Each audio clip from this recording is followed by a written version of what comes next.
champion du monde de l'histoire de la Formule 1 avec Emerson Fittipaldi. Michael Schumacher.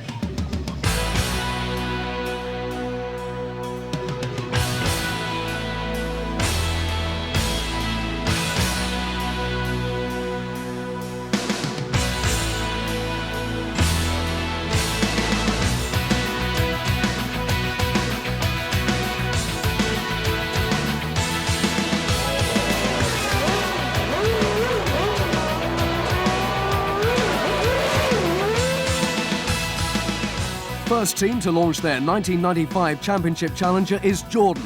Team principal Eddie Jordan wanting to make the most of pre-season testing time and to begin to forge a working relationship with new engine supplier Peugeot. The French engine manufacturer will be hoping for better things from their new 3-litre V10 and not a repeat performance of last year. 1995 sees another new team in Formula One, Forte. Drivers are Brazilian new boy Pedro Diniz and the experienced Roberto Moreno.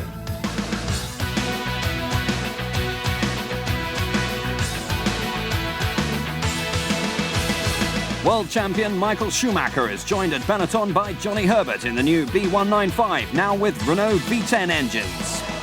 Jordan on track at Silverstone, braving the cold, wet January weather, with rock star Chris Rea lending moral support to Irvine, who is anxious to get his first impressions in fast-fading light. Very cold, wet tyres, wet track, new regulations. There's no grip basically, but the balance is good, which is nice.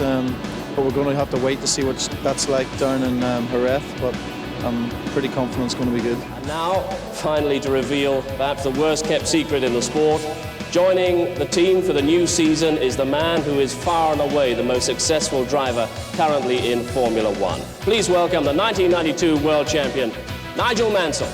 Nigel is joined by Mika Hakkinen and 94 British Formula 3 champion Jan Magnussen, the team test driver, as the McLaren F1 road car substitutes for the yet-to-be-launched MP410. Ferrari launches are always big news, and the attendant press are kept on their toes through countless speeches before the car is finally unveiled. Ferrari president Luca de Montezemolo, team principal Jean Todt, and designer John Barnard.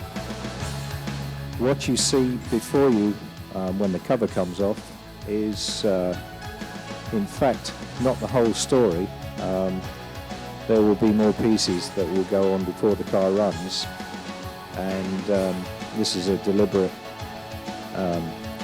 attempt perhaps to restrict other people's wind tunnel times in investigating anything that we might have that's new, and probably the same goes for other cars, that they haven't actually shown us everything yet. And finally, it's the engine man's turn before the drivers pull back the covers in front of the world's press.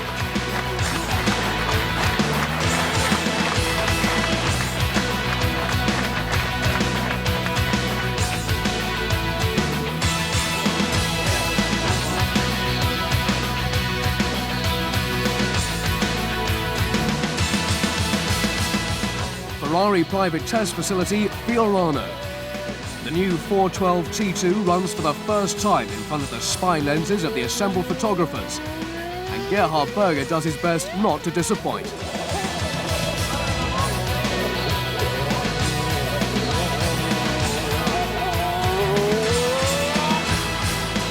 The Austrian's first impressions are positive but qualified.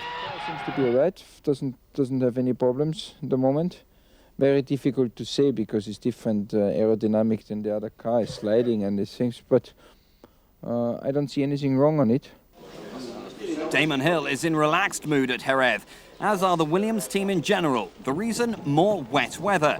The Williams does get some running in, however, in an interim spec car and winds up the week comfortably quickest, ahead of fellow Renault V10 team Benetton with their new car, taking the opportunity to check that the new champion hasn't grown since last season. It's wet at Silverstone too, as the new Tyrrell Yamaha is put through its paces by Katayama. Back in London, the warm, dry confines of the Science Museum play host to another McLaren extravaganza. This time, the launch of the new MP410. McLaren Mercedes MP410. The car with which Nigel Mansell and Mika Häkkinen will contest the 1995 Formula One World Championship. Radical progression, this, for McLaren, shaped by the new rules for the new season. Well, I mean, I think everybody will agree when they come and see it, especially from the side, it's even more impressive than the front, and I think we can agree that if it goes as quick as it looks, I think everybody must watch out. McLaren's interpretation of the new rules is certainly very different to that of the other teams. After several troubled years, the Norfolk base of Team Lotus, probably the most innovative of rule interpreters, finally closes its doors. The 1960 Lotus 18 had introduced fully adjustable suspension. Then came the first monocoque in '62, ground effect in '77, and active suspension in '81. Colin Chapman was responsible for them all and took 7 Constructors' Championships before his premature demise in 1982. Thanks to the remarkable efforts of Ayrton Senna, a handful of victories would follow from 85 to 87. But championship success would always elude Peter Warr, who had taken over from Chapman. From 1991 to the end of '94, lack of finance put paid to any more victories, and despite every effort, Peter Collins finally had to give up his dream of re-establishing Team Lotus. The last Chapman victory came at the Austrian Grand Prix in 1982, the late Elio De Angelis taking the flag for Lotus's 73rd win. Only 6 more would ever follow.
The show must go on, however, and deep in the heart of London's Theatreland, the Lotus name has found a new partner in the Pacific team.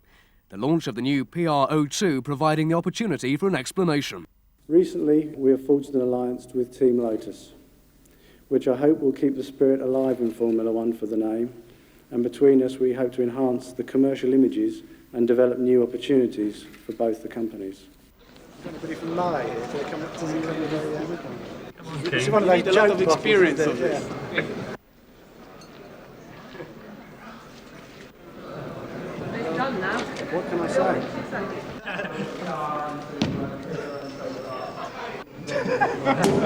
Yeah! Sorry about that.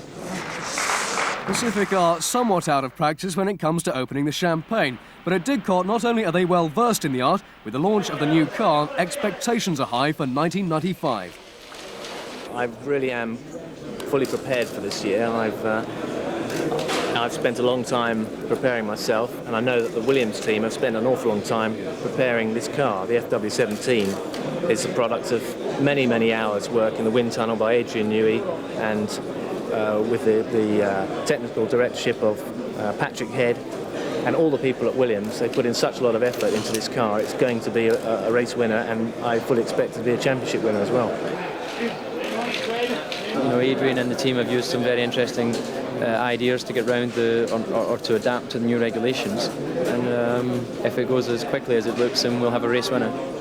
With both teams keen to get out on the circuit for initial shakedown runs prior to commencing a full test programme at Estoril, we can take a look at the major changes for 1995.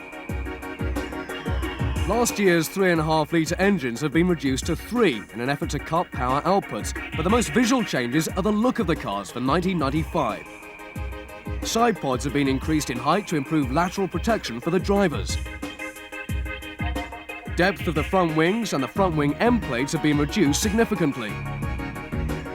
The overall height of the car is lower for 1995 too. And the rear wing assembly has been lowered substantially to reduce the amount of downforce available. Careful inspection of the underneath reveals a more significant step in the underside of the car. That is in addition to the plank, which made its debut last year. From the side, we get a chance to see the improvements to the driver's cockpit safety. An increase in the amount of deformable structure at the front of the monocoque. Higher sides to the cockpit, as well as an overall elongation of the cockpit aperture, will improve both safety and driver comfort, particularly beneficial to taller drivers. For 1995, the teams are required to pass a stringent new set of crash and deformation tests. Not only are the monocoques subjected to a number of external loads, measurements are also taken to determine the effect on the inside of the cockpit, and the teams have to pass the criteria set by the FIA on all the tests.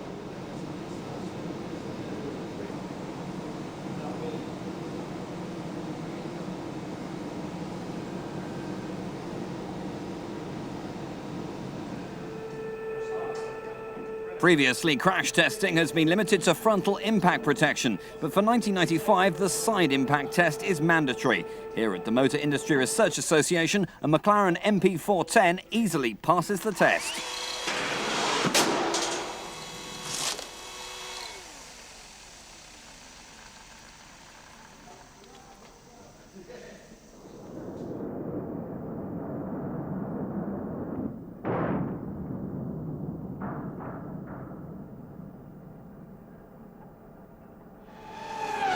As for the drivers, Mika Salo lands a Tyrrell seat for 95 with just 2 Grand Prix experience. His first in a Lotus at Suzuka last year came by chance, and he was thrown in at the deep end. I think it was 6 days before the race, and said, do you think you can drive? It's next weekend with no testing, and just go there. I never sat in a Formula 1 car in my life, but that's always what I wanted, so I said, yes, I know the circuit.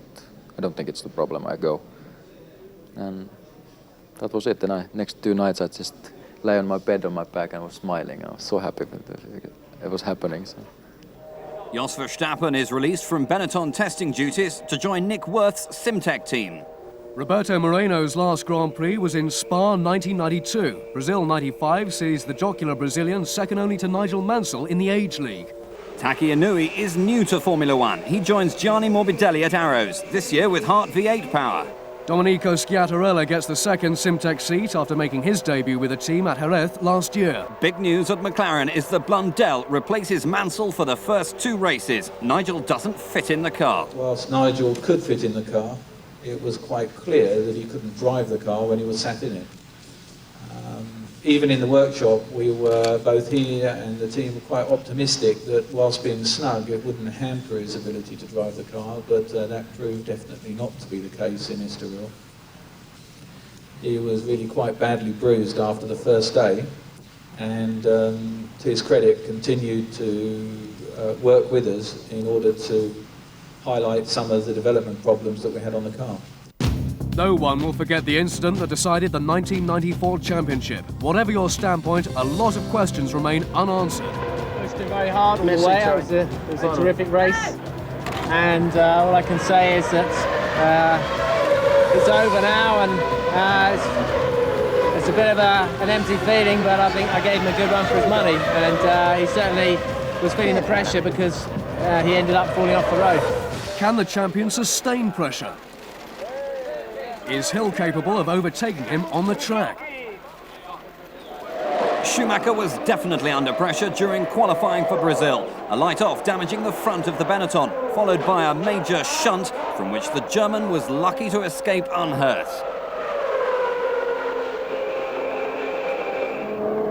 Nevertheless, he still managed to qualify on the front row alongside Damon Hill, 3/10 slower than the Englishman.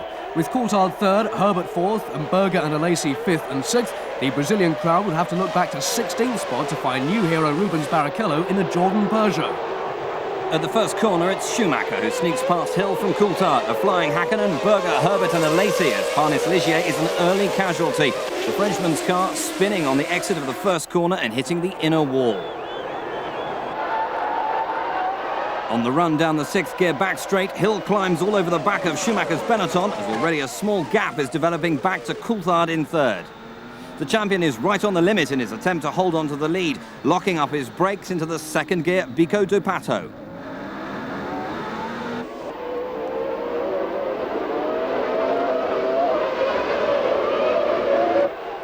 At the end of lap one, the order is Schumacher, Hill, Coulthard, Hakkinen, Berger, Alesi and Herbert. With Schumacher obviously holding Hill up, the chasing pack edges closer and Alesi finds himself being held up by teammate Berger.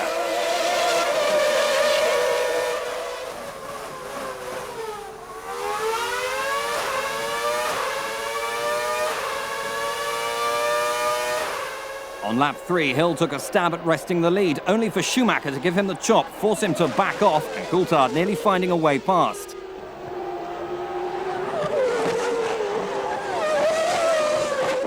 Lap 11 and Frenson's electrics expired. He'd been 12th. At the front, Schumacher was under intense pressure from Hill once more.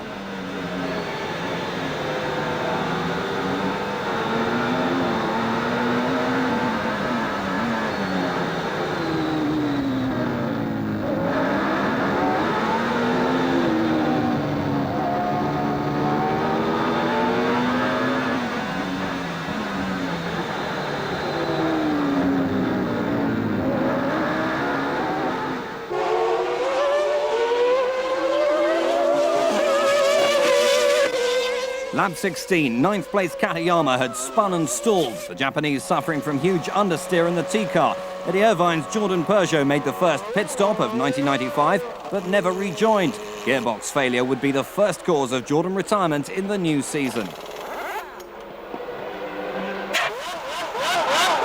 Of the front runners, Jean Alesi was first to stop, rejoining back down in 11th spot.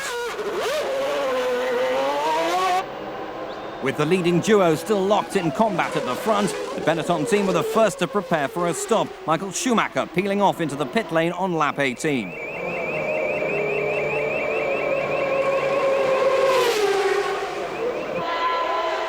Williams were ready too, but for Schumacher things weren't good. He rejoined behind Berger's Ferrari and the Austrian wouldn't be easy to pass. At the end of lap 21, Hill came in for his first stop. It was longer than Schumacher's, but with the German having lost time behind Berger's Ferrari, Hill would keep the lead.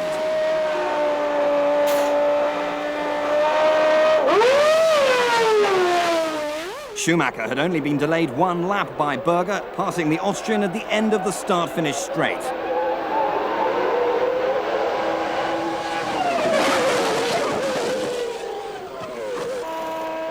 Hakkinen was in on lap 23 from second position, to the delight of Ron Dennis, the troublesome MP410 going much better than expected. With Hill leading and Schumacher second, the Williams was able to steadily pull out 2 or 3 tenths per lap.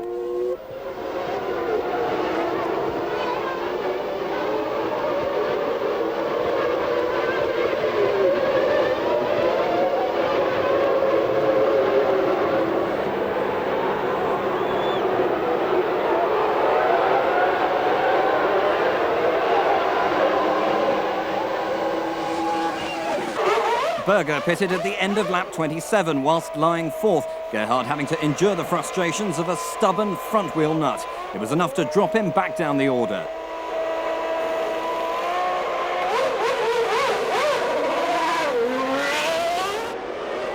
Having dropped to 7th after his pit stop, Hakkinen was elevated by Berger's misfortune to 6th and almost immediately disposed of the other Ferrari to move into 5th on lap 28.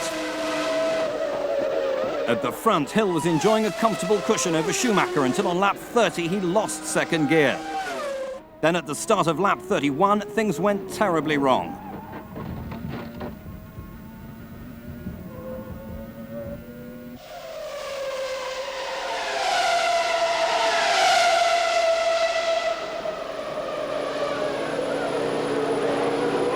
Frank Williams could only look on at the replay in the pit garage monitor.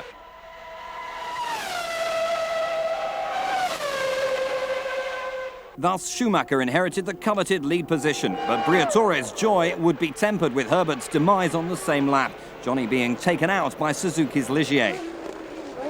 The sudden decimation of the leading runners promoted Mika Salo's Tyrrell to third. This, remember, only his third Grand Prix and his first for Tyrrell.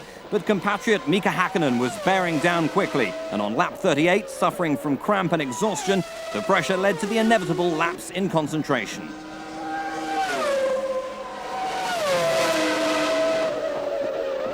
Coulthard had taken the lead when Schumacher made his second stop, but on lap 45 it was Coulthard's turn and roles would be reversed. With Benetton on a three-stop strategy, Schumacher still needed one more stop, which duly came on lap 52.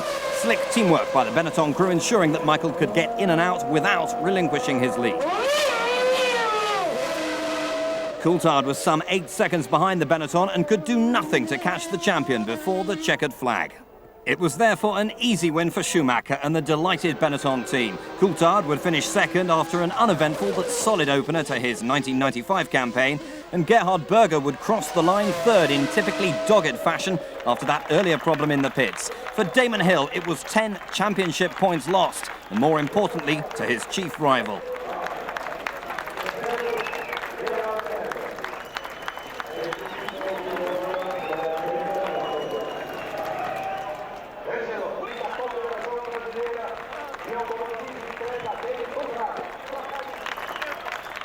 A good win then for Michael Schumacher to open his account for the new season. And further back, new boy Pedro Diniz had something to celebrate, the Brazilian debutant bringing his 40 home in 8th place in front of his home crowd. Later that evening, Gerhard Berger will be declared the winner, both Schumacher and Coulthard disqualified, the FIA having found their Elf fuel different to the registered sample after qualifying. I was very comfortably in the lead and looking very good for the race because I'd only done one stop and only had one more to do, and Michael had an extra stop to do than me, so things are looking very good. And then I lost a gear on the back part of the circuit, second gear, and then coming into the first corner here, I was accelerating down the hill and the gearbox, I think the gearbox seized up, but I'm not absolutely sure yet what happened. Echoes of Mansell in 91. Same corner, a gearbox problem eliminating him from an almost certain victory. Senna who collected the win that time, this time Schumacher. In no way I would have imagined I'm going to win this race. I was settled already for second or third position.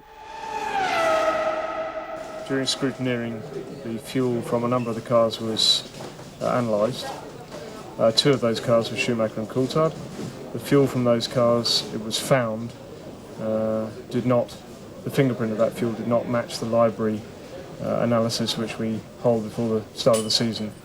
The technical delegate of the FIA made this aware to the stewards of the meeting, and the stewards of the meeting found that the teams Miles 7 Benetton Renault and Rothmans Williams Renault were in breach of the regulations and therefore excluded them from the results.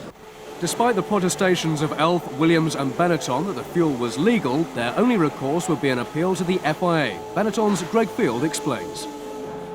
Both Williams and Benetton have appealed against the exclusion, and now we're waiting for Elf to produce the correct analysis of the fuel, and I'm confident that both will be reinstated in the race.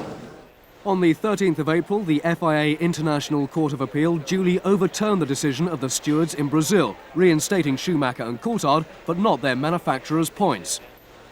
Brazil marked Gerhard Berger's 80th appearance for Ferrari. He now joins Alboreto at the top of the list of drivers who have driven the most Grand Prix for the Scuderia. For the Brazilian Grand Prix only, Barrichello sported a new helmet design in deference to his late compatriot Ayrton Senna. More than a decade on, Formula One returns to Argentina for round 2 of the championship and a chance for the nation's last Grand Prix star to get back behind the wheel of an F1 car, Carlos Reutemann, still capable of displaying his skills in a 1994 Ferrari 412 T1.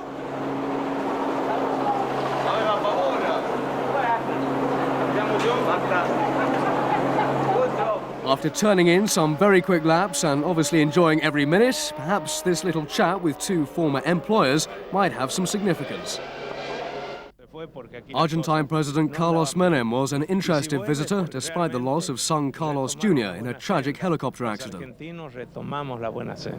If the Formula One has returned, that gives us great credibility. When it left, it's because we didn't have any more credibility in the country. Now Argentina is back in race and we are very proud. The President presented David Coulthard with the Carlos Menem Jr. trophy in honour of his pole position, Coulthard's first in Formula One. The Scot had dominated qualifying ahead of Hill and Schumacher, with Irvine 4th, Hakkinen 5th, Alesi 6th and Salo up in 7th. At the lights, Coulthard made a flyer of a start ahead of Hill and Schumacher, but it was nothing on Frentzen, up to 5th from 9th with Hakkinen just in front and Irvine right behind.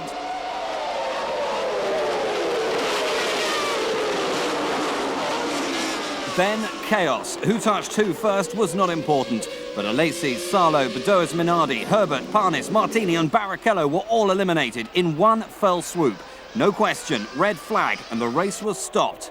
Only Luca Badoer would not make the restart. The rest either in spare or repaired cars, ready for another go. Again, Coulthard was first away, this time from Schumacher, then Hill, as Hakkinen found the rear of his car savaged by the nose of Irvine's Jordan. The McLaren driver spinning into instant retirement while the Jordan headed for the pits.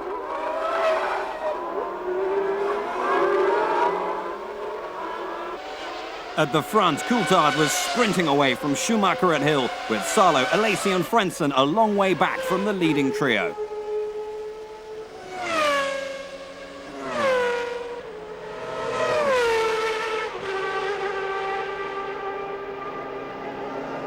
All eyes were now on the Hill-Schumacher battle as the champions struggled to hold one Williams at bay whilst keeping in touch with the other ahead. Then on lap 6, fate played its hand. Coulthard slowed dramatically. In an instant, he was demoted to 3rd. An electrical gearbox problem, the culprit. A lap later, and Irvine was out for good this time, the Peugeot dumping its oil. With Hill still climbing all over Schumacher's tail, Coulthard quickly eliminated the gap to 3rd.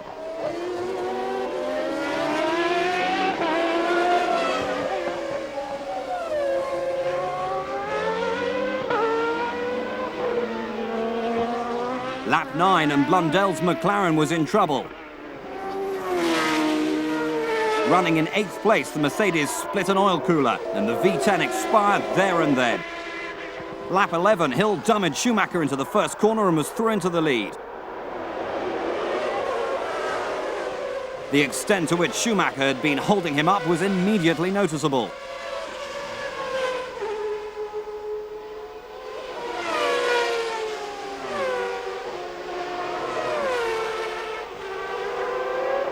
Now Coulthard needed to find a way past the German. At the start of lap 16, Coulthard took the bull by the horns, passing Schumacher the hard way after the Benetton driver had tried to box him in behind Martinez Minardi.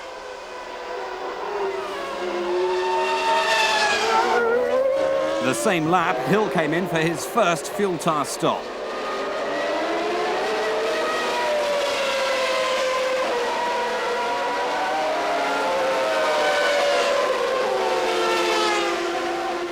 .5 seconds later, he rejoined in 3rd. But Coulthard's race was over, not even a lap after passing Schumacher. Mechanical gremlins had struck and his impressive weekend came to a premature end. Schumacher was thus back in the lead, while Coulthard was left wondering what might have been.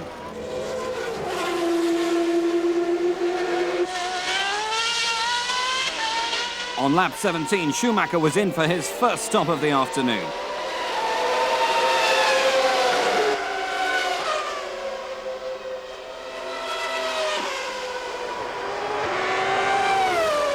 .4 seconds was much quicker than the Williams had managed, but not enough to avoid losing the lead to Alesi and 2nd place to Hill.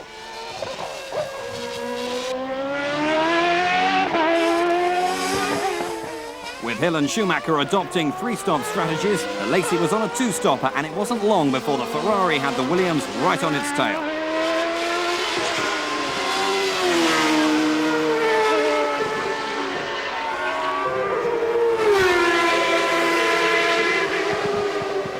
When Alesi headed for the pits on lap 26, Hill took over the lead, which he would keep for the rest of the race.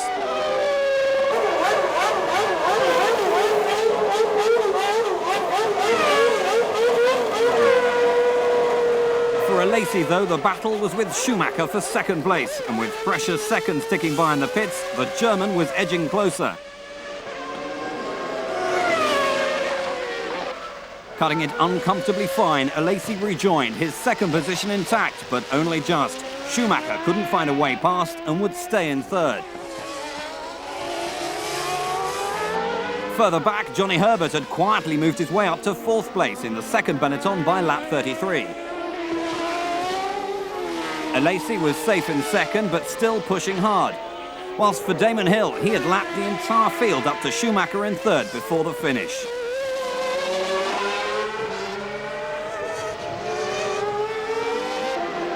For the Williams team, eagerly awaiting the checkered flag, and Damon crossing the line, this would be the first win for their 1995 account. It was emphatic, and it looked as if arch-rivals Benetton was some way off the winning pace.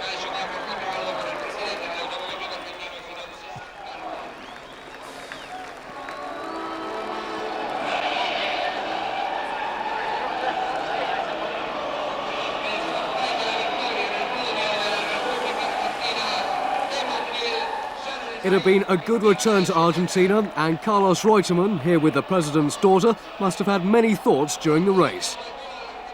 David Coulthard too would have been on the podium but for mechanical problems, on which tier we'll never know.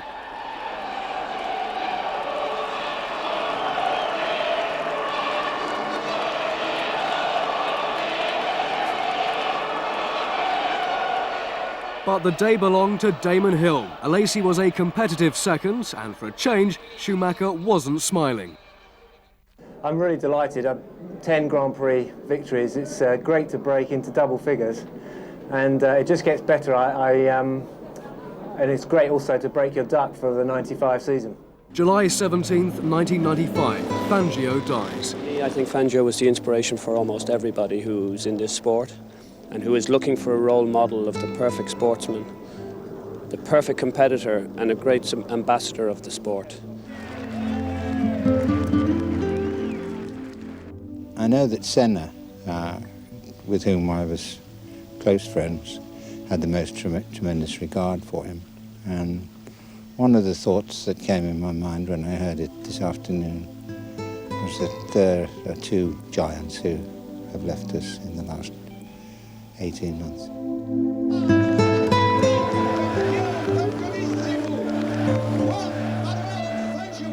You know, in motorsport, he was the most winningest driver for the minimum amount of starts, which is you know, a record that will probably stand for all time. And I think that something that sums up best, you know, the reputation he had in the sport was the fact that probably the greatest driver of the modern era, Ayrton Senna, held Fangio as his own hero.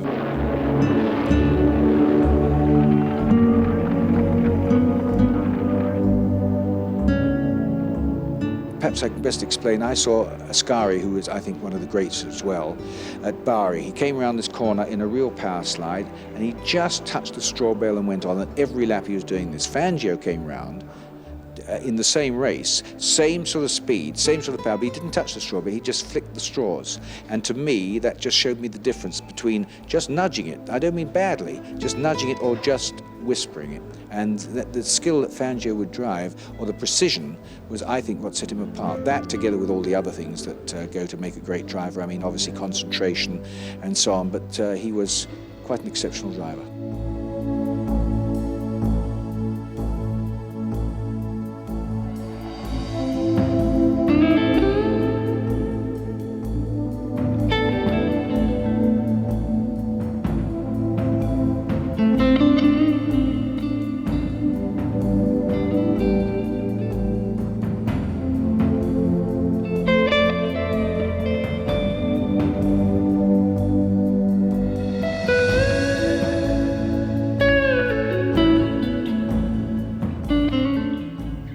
walked into the room, the hush was silencing. The man had such presence, he was just such a special person. And of course, to motor racing, the only man to win 5 World Championships. Still the greatest competitor in the history of Formula One.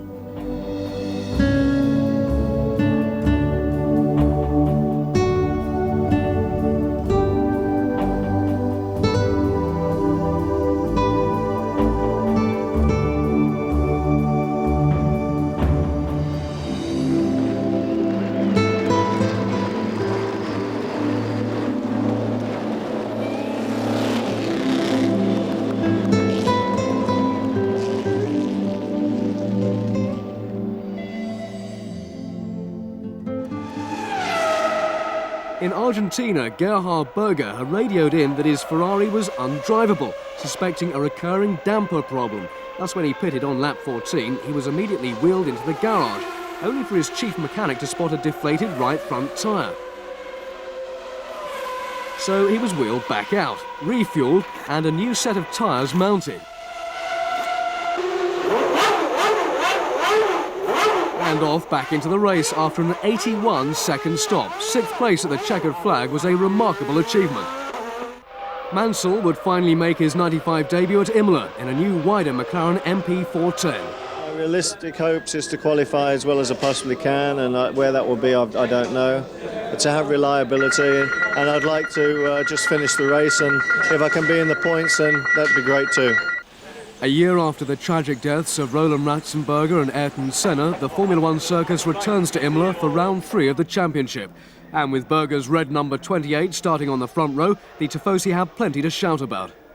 But first, 1 minute silence.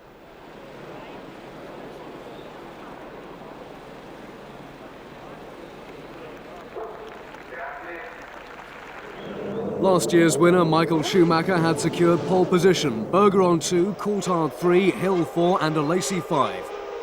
At the green, Schumacher made the best getaway on a damp track. Formula One returnee Nigel Mansell made a poor start and lost several places. Schumacher led Berger into the new Tamburello chicane. Mansell now comfortable in his McLaren cockpit was one of the few drivers to opt for dry weather tyres, but the decision proved premature. He was quickly engulfed by the midfield.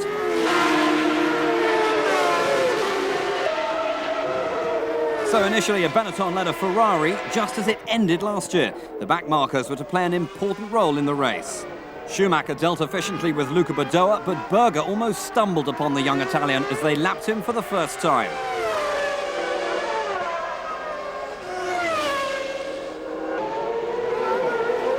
With the track drying quickly, the decision on changing the tyres had to be made imminently. Berger was the first to change at the end of lap 5. The Ferrari mechanics did a good job, but their man still lost 3 places and dropped to 5th. Schumacher now led Hill comfortably, avoiding a wayward backmarker in the process. Teammate Johnny Herbert enjoyed eventful first laps. He managed 2 spins, including this double 360-degree.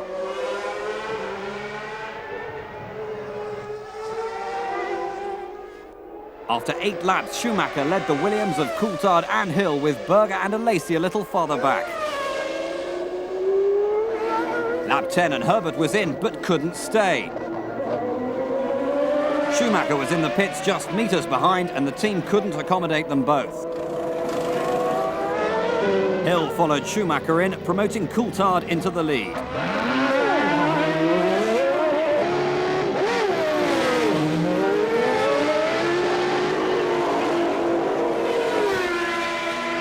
Halfway into his first lap on slicks, Schumacher pushed too hard too soon. Imola's new safety measures being put straight to the test in what was a very big shunt.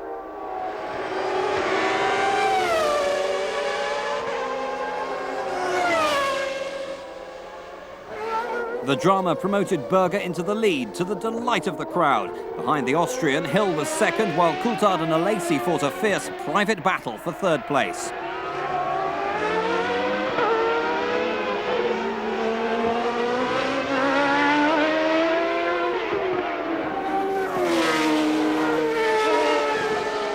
1/3 distance, the two Ferraris almost sandwiched the two Williams, with Eddie Irvine nearly a full minute behind in 5th from Frentzen Sauber. Berger made his scheduled pit stop, having led for 11 laps, leaving Hill to take over the lead. But disaster struck and precious time was lost.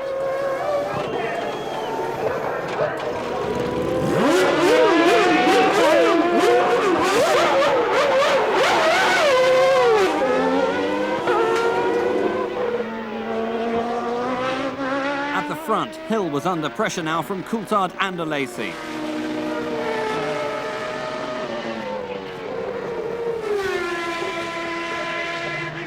Alesi was next to head for fuel and tyres on lap 26.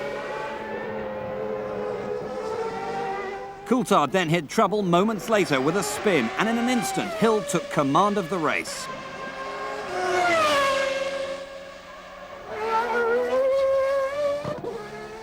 The young Scot recovered and headed for the pits and a fresh set of tyres.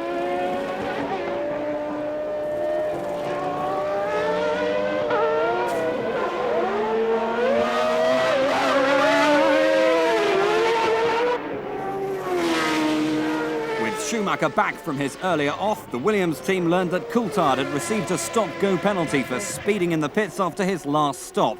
This would almost certainly cost him his second place, if not more.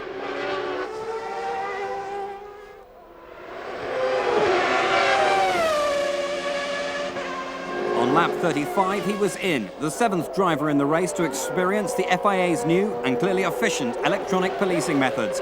Not only is pit lane speed under scrutiny, but for the first time, jump starts. By now, Alesi was in a safe and lonely second place. Then Mansell was in for a new nose section, followed by Coulthard back in the pits yet again.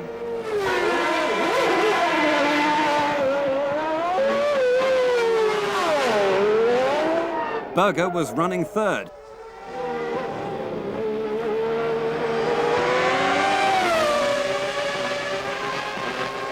Mansell had been running 5th, but this coming together with Eddie Irvine dropped him to 10th at the finish.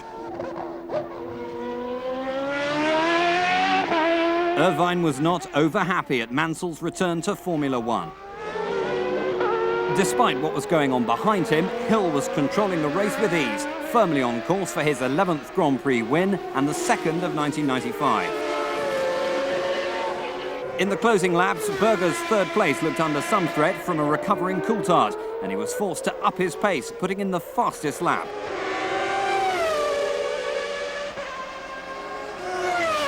Reeling off the final laps, watched by an anxious Frank Williams and wife Georgie, Damon's win was the perfect riposte for the Williams team 1 year on. For the expectant and these days patient Tifosi, a win was not to be at Imola, but the signs are good for the season ahead, with Alesi finishing 2nd and Berger 3rd. A jubilant Hill was now firmly leading the championship, 6 points ahead of Schumacher and Alesi.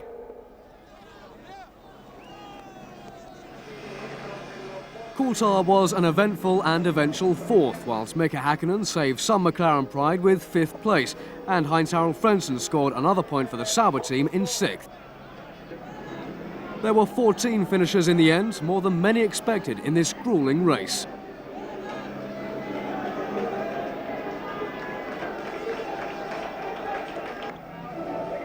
In Damon's battle with Schumacher for the championship, it was a useful 10-point advantage over the German. On a day when those around him made mistakes, Hill never put a foot wrong. Well, I think it was a difficult race because of the conditions at the beginning were pretty treacherous, and changing conditions and deciding when to go to slick tyres and trying to get through the back markers. All in all, there were a lot of things in the race that would have made it very difficult to make very easy to make a mistake. Schumacher's race was brief, and it appeared to be all his own making. It's very easy to criticise race strategy afterwards. Possibly sometimes you get it wrong, sometimes you get it right. It's difficult to be terribly scientific about it. You can come up with computer programs to try and predict this and predict that.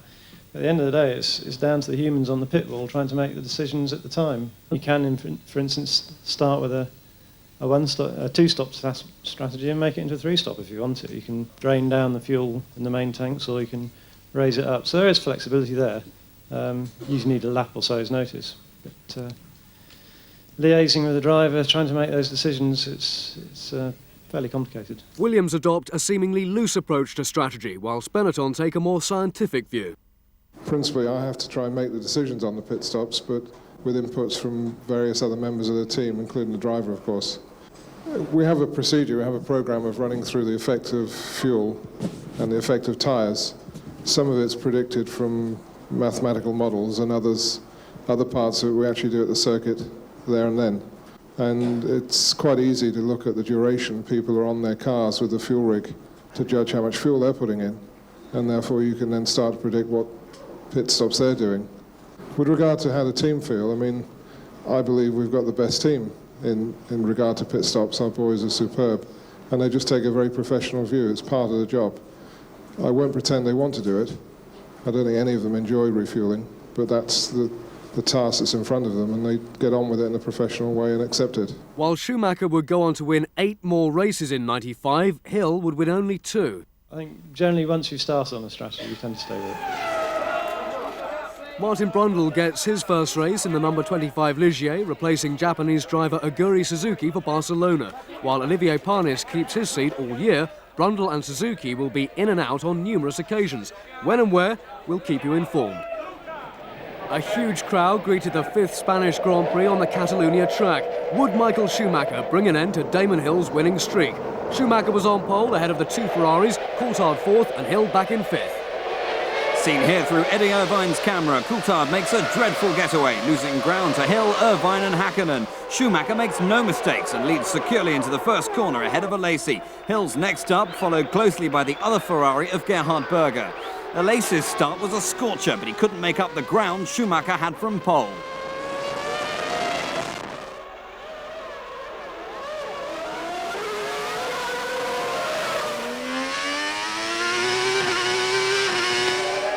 At the end of the first lap, the German was firmly in command, leading Alesi by more than a second and pulling away. Hill sandwiched between the Ferraris in 3rd.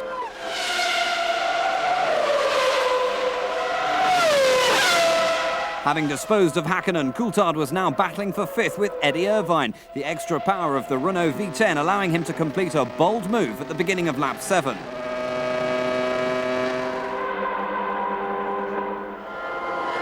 Hill had to make an impression on Alesi soon, the Ferrari acting as a very efficient buffer between the Williams and a fast disappearing Schumacher. 10 laps in, and the second place battle was now some 7 seconds behind the leader. Would Hill act now, or would he wait for the pit stops and resolve the problem of passing Alesi with a quicker stop? Lap 13, Hill is the first to come in. It's slow, and he drops back to 9th place.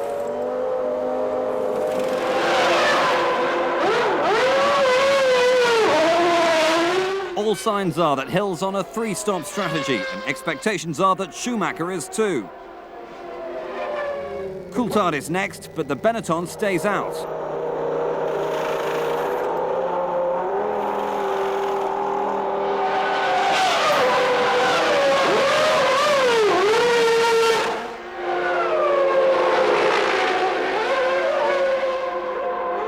Now it was Berger's turn. 3rd as he came in, he dropped back 5 places despite slick pit work from the Ferrari crew.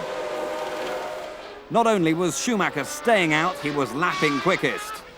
3 laps later than Berger, Alesi was in from 2nd, ahead of Hill's Williams, but the Ferrari was in and out before Hill could take that 2nd place.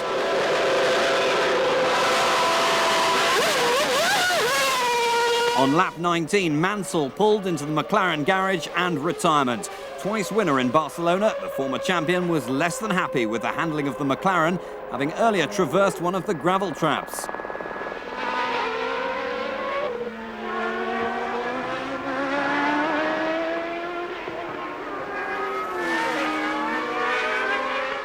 Finally, on lap 21, with a 3rd of the race gone, Schumacher was in for the first time, and it looked as if he'd stopped only twice. He resumed in the lead.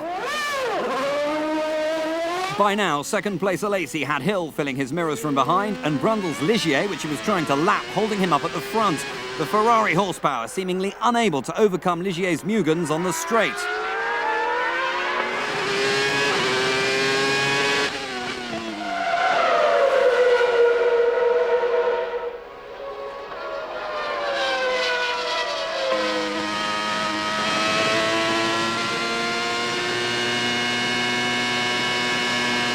On lap 26, the explanation for this apparent sluggishness came in a plume of white smoke. This was the first race retirement for Ferrari in 1995. No consolation, though, for Todd. The Benetton team suffered a near disaster in an otherwise copybook performance when Johnny Herbert, lying third, made his second and final stop.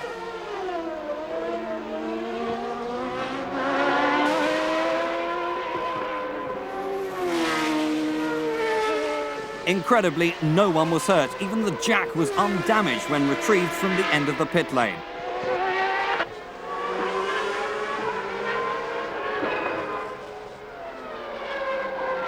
With 20 laps remaining and with more than a half-a-minute cushion to Hill in second, Coulthard, Berger and the rest of the field, Schumacher made his second pit stop.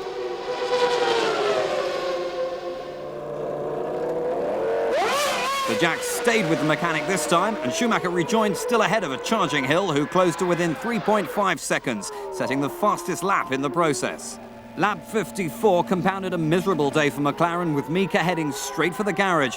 Williams instantly hit trouble too, Coulthard coasting to a halt with smoke pouring from the gearbox. The sudden loss of two front runners promoted Eddie Irvine to 5th, Barrichello to 6th, and brought some encouragement into the Jordan camp. With Schumacher leading comfortably and Herbert lying 3rd, Benetton looked clearly superior to Williams for the first time this year. It looked an easy lights-to-flag victory for the current champion.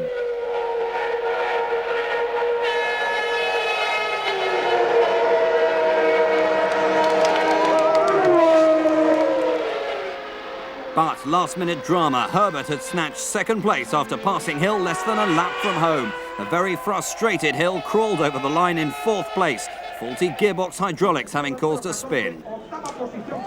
So, Schumacher's back. Johnny Herbert scored his best ever finish, and it's 2 wins apiece for Schumacher and Hill.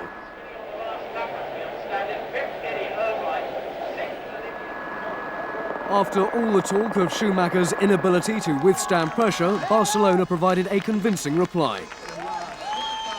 I had this situation before where people thought I'm under pressure, where things happen, and I always gave straight away back the answer, so I did now again. Certainly, I'm happy for this as well, because if, for example, something would happen again mechanically, or people would start going on with this, but I think I couldn't prove better with pole position and winning the race. What is pressure doing to me? Barcelona was Katayama's 50th start.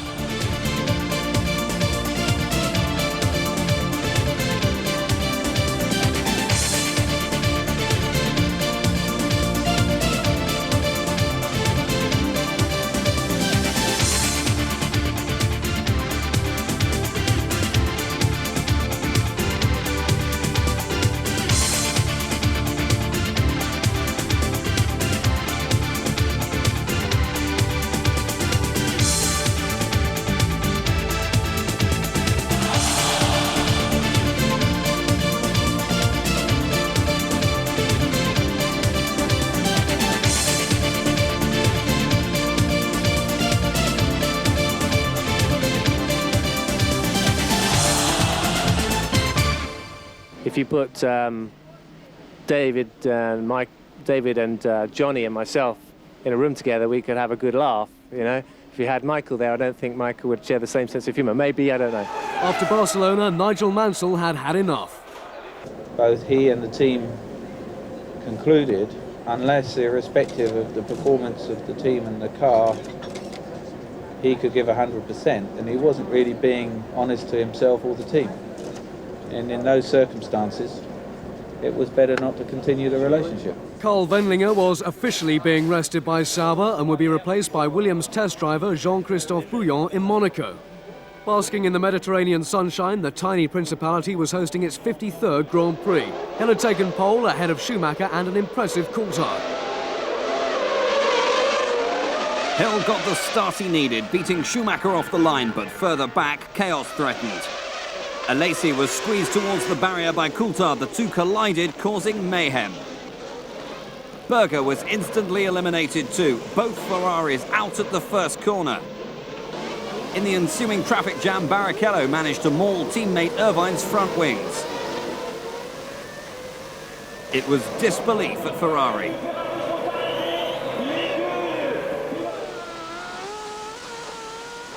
This was the view that Hill had in his mirrors. With only the two leaders away cleanly, there was little option other than to stop the race.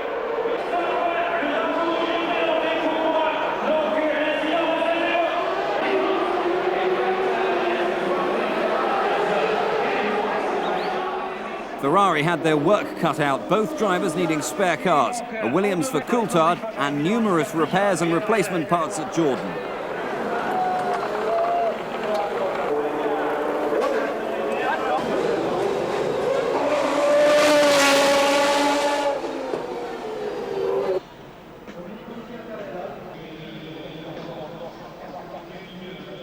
Schumacher and Hill could take time out to refocus on the new start, 15 minutes later. At the green light, Hill again outgunned Schumacher, but further back, no less than 6 cars were caught jumping the start. Schumacher tried harder this time, but could do nothing to get by Hill. With the second attempt, everyone was cleanly through the first corner. Although Hakkinen and Herbert did come close.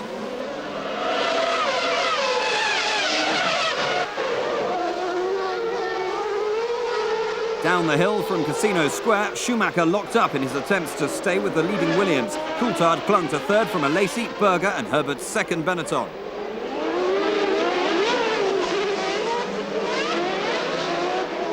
Schiattarella could only watch, both Simtex out of the running.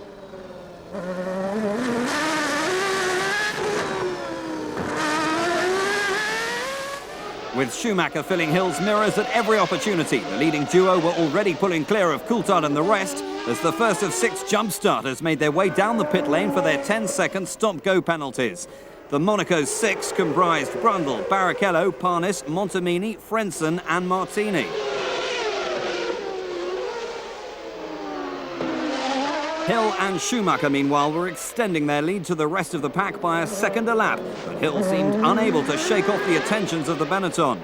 On lap 9, Hakkinen had to forfeit 7th place when his engine stopped on the start-finish straight, parking up at Saint-Devoux.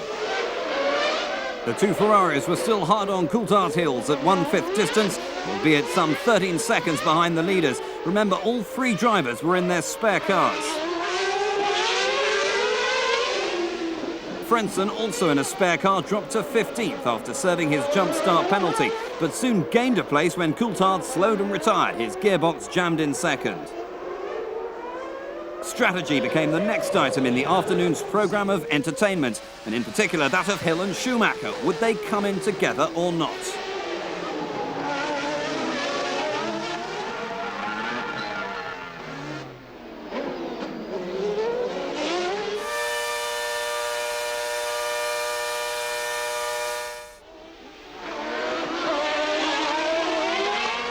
At one stage, Hill was more than 2 seconds ahead of Schumacher, but the advantage melted away as they got entangled with the back markers. It seemed unlikely, however, that the Benetton could pass, on the track at least. On lap 24, Hill peeled off into the pits as Schumacher carried on and took over the lead. Hill rejoined, but when Schumacher pitted 12 laps later, he lost his lead not to Hill, but to Alesi, who had just set fastest lap. The German had opted for just one stop, whilst the frustrated Hill would have to come in again.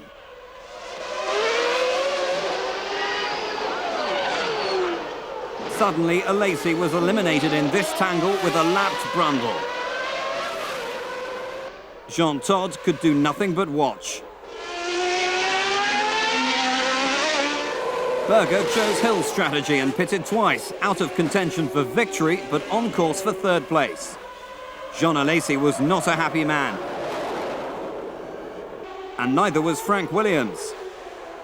Ron Dennis, on the other hand, had some cause to be satisfied. Mark Blundell, deputising for the departed Mansell for the third time this year, was heading for 5th and 2 World Championship points. Sauber driver Frentzen was looking at 6th spot after a troubled weekend and that earlier stop-go penalty.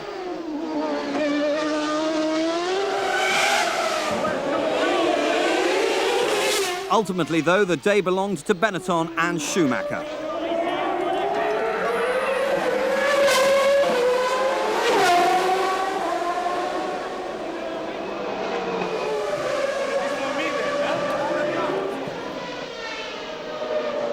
It was Renault's first win in the Principality after 16 years of trying. For Damon, disappointment, second place and a missed opportunity to add his name to the trophy his father Graham won 5 times. Schumacher had dominated the race and scored his second consecutive win in the championship to make the score 3-2 in his favour. Berger enjoyed his 4th podium finish in 5 races, and Johnny Herbert followed up his fine second in Barcelona with 4th in Monaco. Grand Prix debutant Jean-Christophe Bouillon finished 8th in his Sauber. Things had looked so different at the post-qualifying press conference. I'm very confident because I felt like the car, the way I had it, I could drive it for 80 laps or so well enough. You know, it was comfortable to drive like that, and that's vital.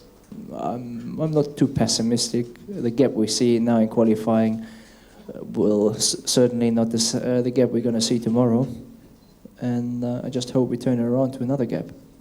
Incredibly, Hill was nearly a second faster than Schumacher in qualifying. Yet on race day, the Benetton driver had clawed back that time and more. Hill and Williams have been beaten on all counts. I think that I'm bitterly disappointed not to win here because I thought the car was very good in qualifying, and unfortunately in the race the car didn't match up to the way that it behaved in qualifying. And I can't really explain why that should be.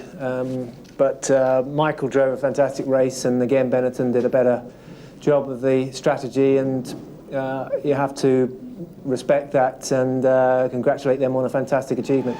Monaco marked the last Grand Prix for Nick Worth's Simtech team. Lack of funds cited as the reason after a passionate last-chance plea to his sponsors. Domenico Schiattarella scored the team's best result of 95 with 9th place in Argentina, and Jos Verstappen had been lying 6th in the same race before retiring with gearbox problems. The tunnel's a particularly interesting case actually, because the tunnel, you have a roof. The tunnel roof actually affects the aerodynamics of the car because the upwash off the rear wing is deflected by the tunnel roof, and that actually causes a special problem because we tend to lose rear downforce in the tunnel. And although it's flat, it's not comfortably flat for the drivers. To Montreal for round 6 and the Gilles Villeneuve circuit. Birthday boy Alesi was hoping to do the honours for Ferrari from 5th on the grid. In front were Berger, Coulthard, Hill, and on pole, Schumacher. Schumacher didn't make the greatest of starts, but held his position, as did the rest of the top 5, from Herbert, Hakkinen, Barrichello and Irvine in 9th.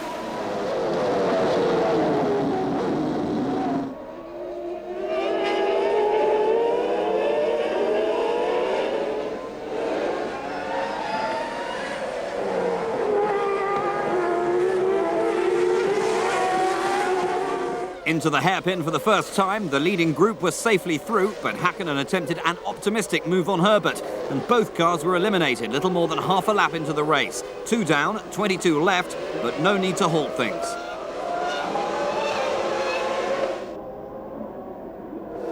Less than a lap later, Coulthard lost it on a wet patch under the bridge and skated off, leaving his 3rd place to the battling Ferraris, who were lucky not to become entangled in the Scotsman's departure. Lacey managing to steal 3rd place in the process.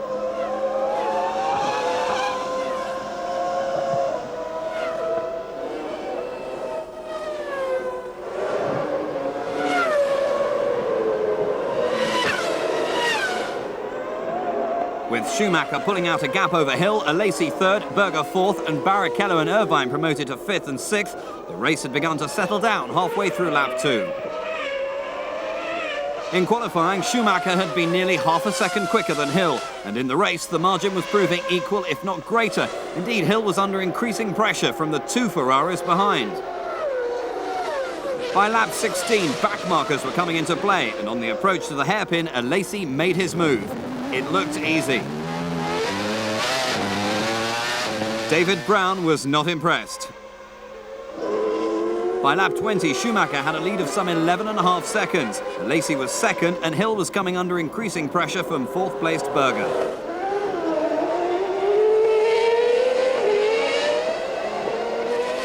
On lap 26, Berger saw his chance and squeezed through in an audacious move that saw him take third place at the most improbable passing place on the whole circuit.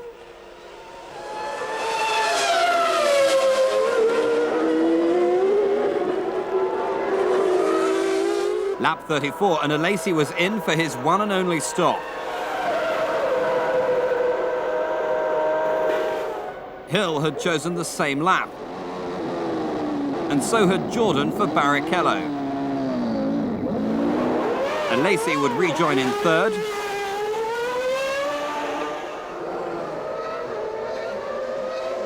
Hill fourth and Barrichello fifth.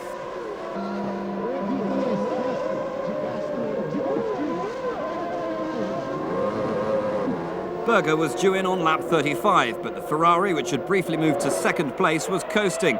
Number 28 had run out of fuel, and the Austrian was lucky to have enough momentum to eventually make it back to the pits. He would drop down to 8th.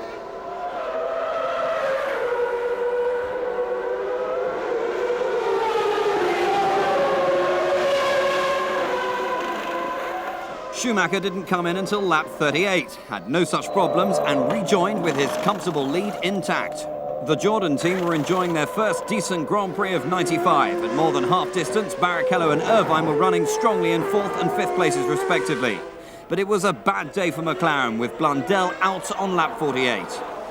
Hill's woes were compounded 3 laps later, another gearbox problem sidelining the Englishman and significantly hampering his championship aspirations. Not a happy man. With 12 laps to go, Brundle and Berger were battling hard for 6th when they happened across a touring Schumacher, instantly promoting their fight to one for 5th. The champion had slowed moments earlier with a very sick-sounding Renault V10. The Benetton crew had a new steering wheel at the ready, and the young German, having lost a minute and a half, was sent back on his way, now down in 7th.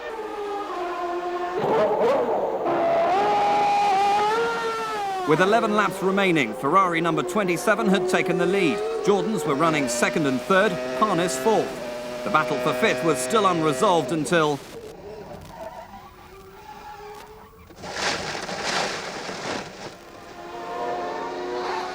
In an instant, Schumacher was elevated to 5th place, with Gianni Morbidelli's arrows up to 6th. With 2 laps to go, nothing else now mattered. Only a few miles separated Alesi from his first win in 91 starts. For the Canadian fans, for the Tifosi back home, for Jean Todt, for Ferrari, and most of all for Jean Alesi, the checkered flag couldn't come soon enough.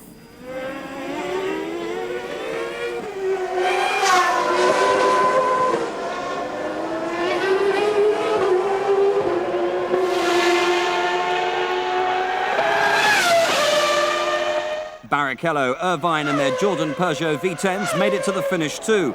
Ferrari couldn't have cut it finer. Half a lap past the flag, number 27 spluttered to a halt, out of fuel.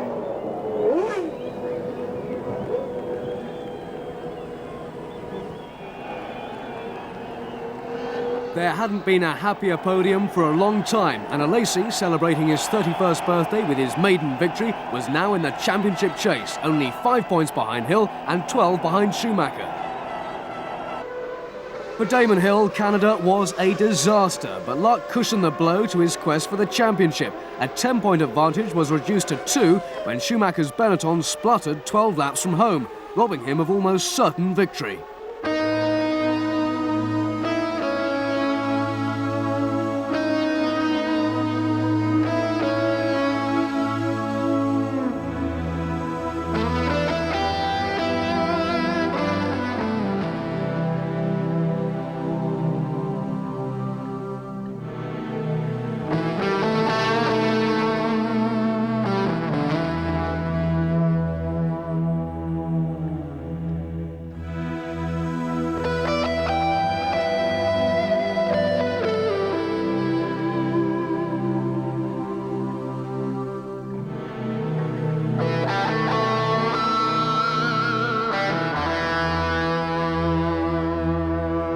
With wins in Pau, Birmingham and Spa-Francorchamps, Jean took the Formula 3000 Championship crown in 1989.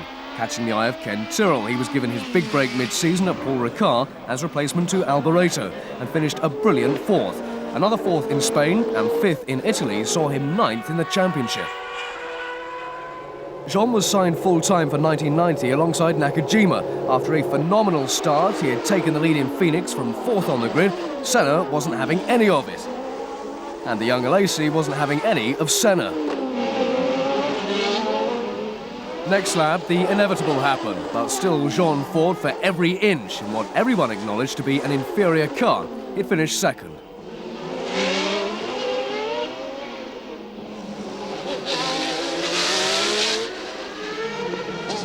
With another second in Monaco, again to Senna, Alesi was earning a reputation as a tough, if emotional, character.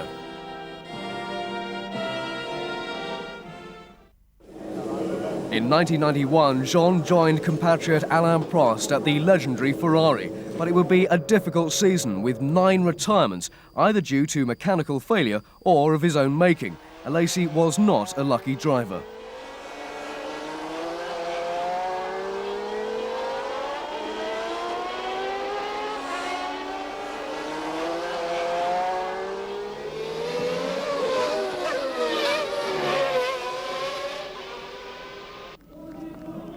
Three third places were the highlights for him, whilst his aggressive style was the highlight for the crowds.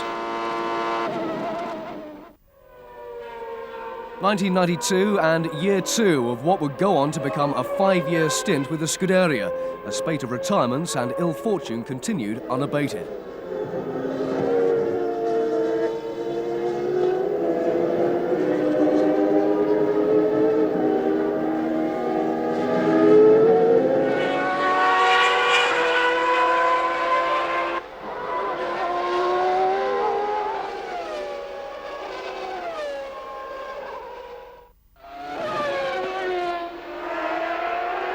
...1993 and more of the same.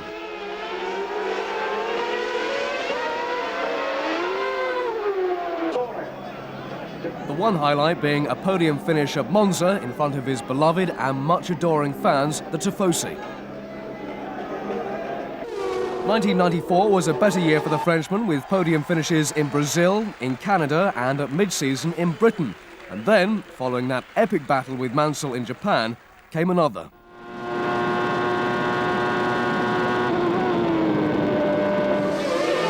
But there was heartache too, in France, in Belgium, and worst of all, while leading at Monza.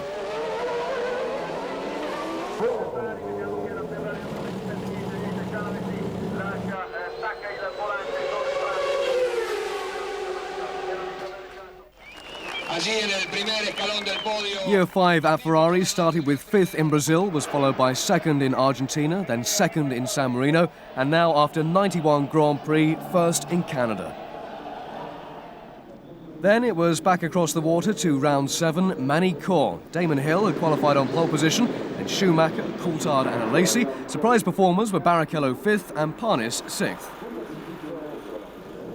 Barrichello, however, would earn himself a 10-second start penalty and ruin his best qualifying performance of the year. At the lights, Schumacher shot across Coulthard's bow but stayed behind Hill, who got away cleanly from his pole position.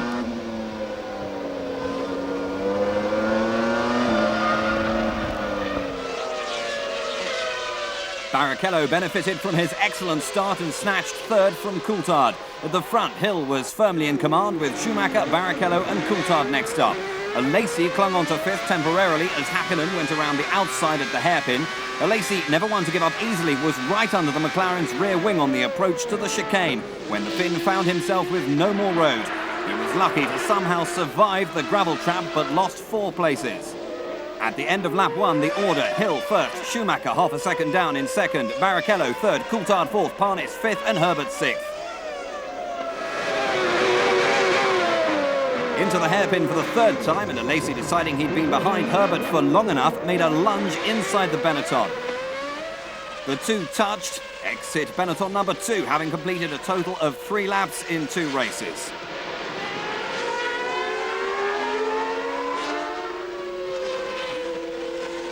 jump start penalties. Barrichello receiving 10 seconds for his misdemeanour. And Ligier's Olivier Panis likewise.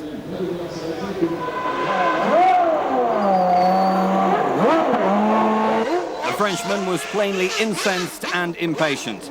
Having both lost some 6 positions, they rejoined in the thick of the midfield. Hill was still in the lead, but Schumacher was never more than a few tenths behind. The German clearly playing a waiting game. Lap 12, the 2 leaders approached Roberto Moreno to lap him. Hill appeared slightly hesitant and Schumacher had a run-up, but the Briton was wise to the manoeuvre. Moving across to pass Moreno's 40, the German was boxed in. He had to back off and the toe was lost. Hill first, Schumacher second, no change at the front yet.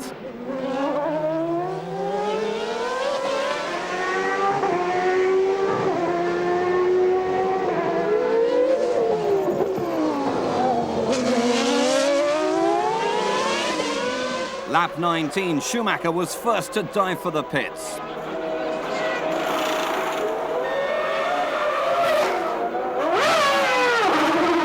Two laps later, Hill's turn.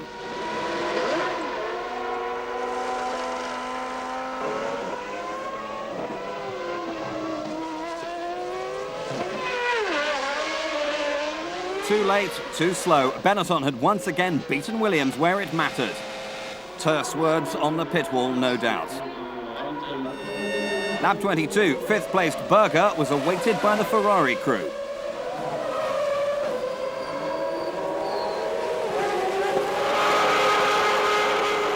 Some 40 seconds were lost, and with it any chance of points at the finish. Gerhard would rejoin back in 17th spot. Schumacher was already more than 10 seconds ahead of Hill by half distance. With Brundle in 3rd from Coulthard, Alesi and Barrichello. Brundle would slip back to 4th, however, after his 2nd stop of the afternoon, promoting Coulthard back up to 3rd. Mika Häkkinen's McLaren and Olivier Panis Ligier were embroiled in a battle for 8th as the clouds began to muscle in on the action. Would there be another factor determining the outcome of this race? With the crowd reaching for their umbrellas and the next wave of pit stops due, tyre strategy would be vital.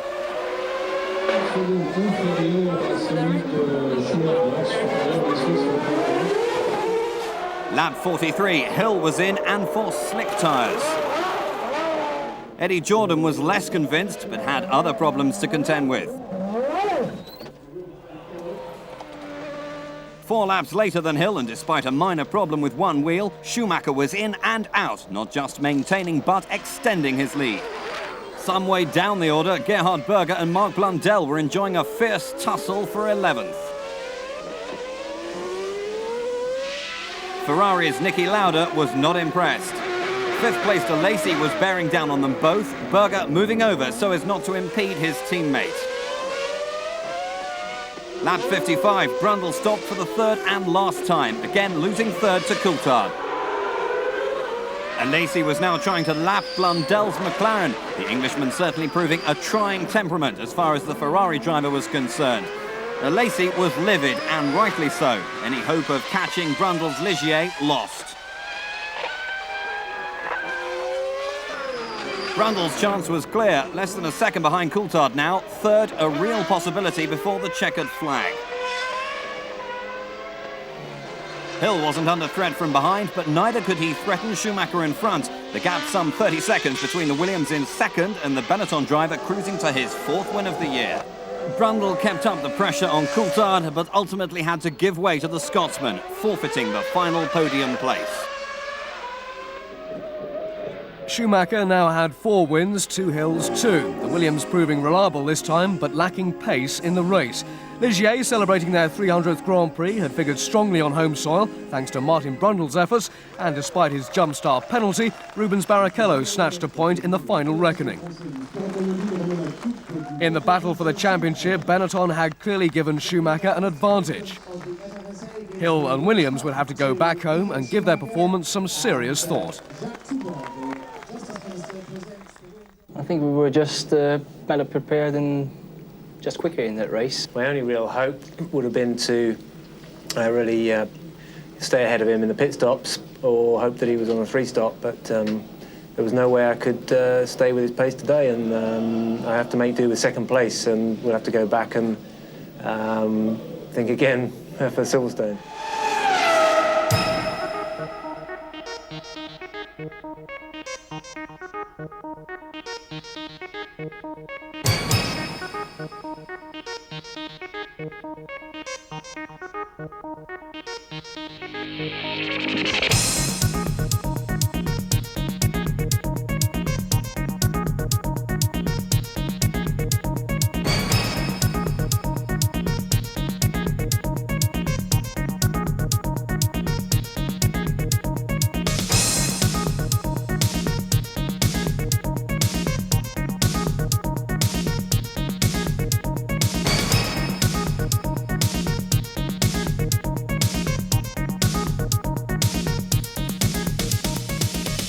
They arrive by helicopter, by plane, by car and on foot. International celebrities, royalty, politicians, sporting stars, corporations, sponsors, guests and fans from around the world. Formula One is enjoying record support. Sellout Grand Prix in 1995 included a world record 205,000 spectators on race day alone at the final race of the season in Australia. With 17 Grand Prix this year, the Formula One fraternity will have visited 13 countries, excluding the Principalities of Monaco and San Marino, across 5 continents. Media coverage is at an all-time high, with more television, more radio and more magazines and newspapers attending the races than at any other time in the championship's history.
Massimiliano Max Papis replaces Gianni Morbidelli at Arrows for round 8, the British Grand Prix at Silverstone. Damon Hill had claimed his 4th pole position of the year, but had dug very deep to achieve it against Schumacher sitting alongside. Once again, Barrichello was on the move before the green.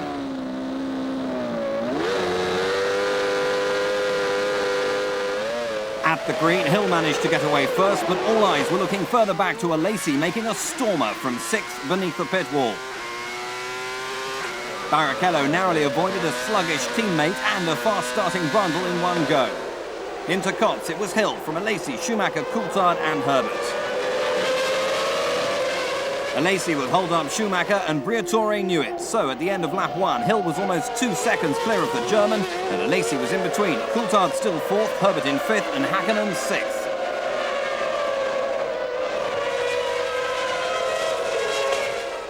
Irvine's Jordan lasted but 2 laps with electrical problems. His Jordan teammate was lying in 7th, but the inevitable jump start penalty would drop him down the order. Not content to relinquish his 2nd position, Alesi was giving Hill the opportunity to pull away at the rate of a second a lap. At 1/3 distance, the first round of pit stops loomed. Coulthard, the first of the leading bunch to make his stop, dropping him to 8th.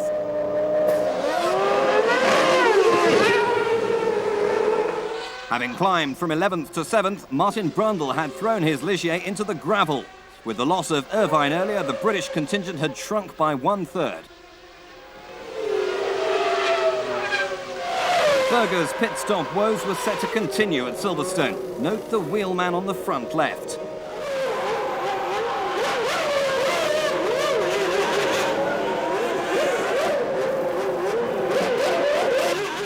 Lap 20, Häkkönen's McLaren retired with electrical failure and Berger's Ferrari, courtesy of the wheelman on the front left. Lap 22, Hill was in for an 11-second stop, losing the 18-second cushion to Schumacher in second. Positions would be reversed and Damon would rejoin 10 seconds behind.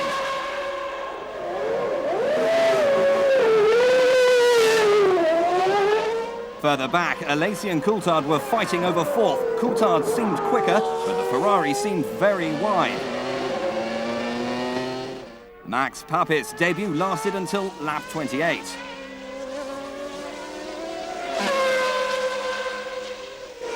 At exactly half distance, Schumacher made his one and only pit stop, handing the lead back to Hill.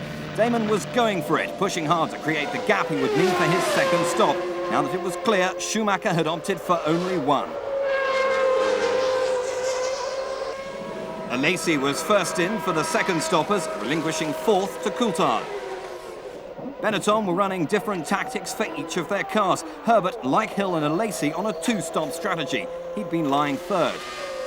The crucial stop was now imminent. It came on lap 41 and was a straight fight between Schumacher on the track and the Williams crew in the pit lane.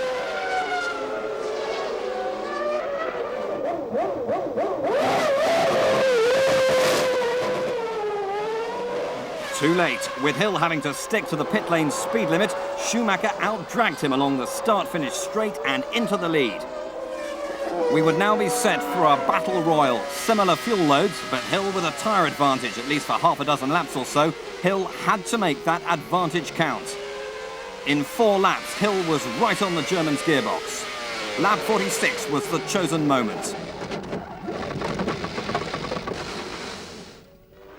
Through Bridge and into Priory, there was a whiff of a gap left open by Schumacher.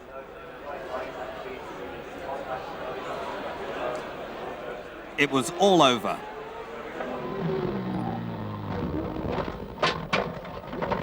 Hill was out, Schumacher was out, neither was happy.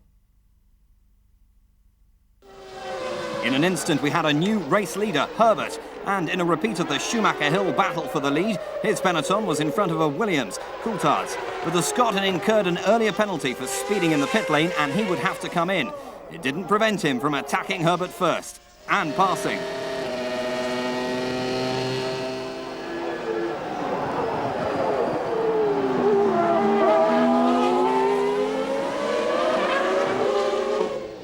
Finally, it was over at the end of lap 51. Coulthard was in and Herbert was clear in front. Alesi was thus promoted to second, Coulthard resuming in third. 3 laps to go, the top 3 settled. Blundel's McLaren and Barrichello's Jordan were locked in a battle for fourth.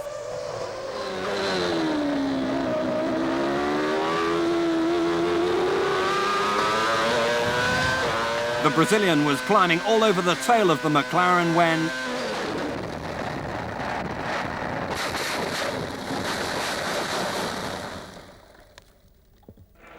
Blundell defended, Barrichello didn't react in time, and the Brazilian was very lucky not to be flipped as the out-of-control Jordan hit the gravel trap. Blundell was able to keep going, albeit with difficulty. At the front, Herbert was stroking it home, unable to believe his luck, but on course for a thoroughly deserved first victory and Benetton's 5th of the 1995 season. Even Schumacher managed to grin amidst the Benetton celebrations. Alesi wound up second, Coulthard third, Parnis nipped past Blundell for fourth, and the McLaren made it to the flag minus a left rear tyre for fifth. The final point was taken by the patient Heinz-Harald Frentzen in the Sauber. In the championship, Schumacher maintained his 11-point margin at the head of the table, but Alesi was now just 3 points shy of Hill, and Herbert had added 10 to his tally, moving him ahead of Coulthard.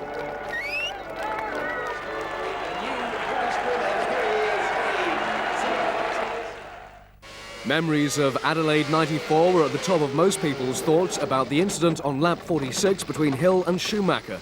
Neither contender admitting fault, Hill claiming it to be a racing incident and Schumacher placing all the blame at the Englishman's feet. It was not necessary what happened there. It could have such a... A microphone in the mouth just added insult to injury.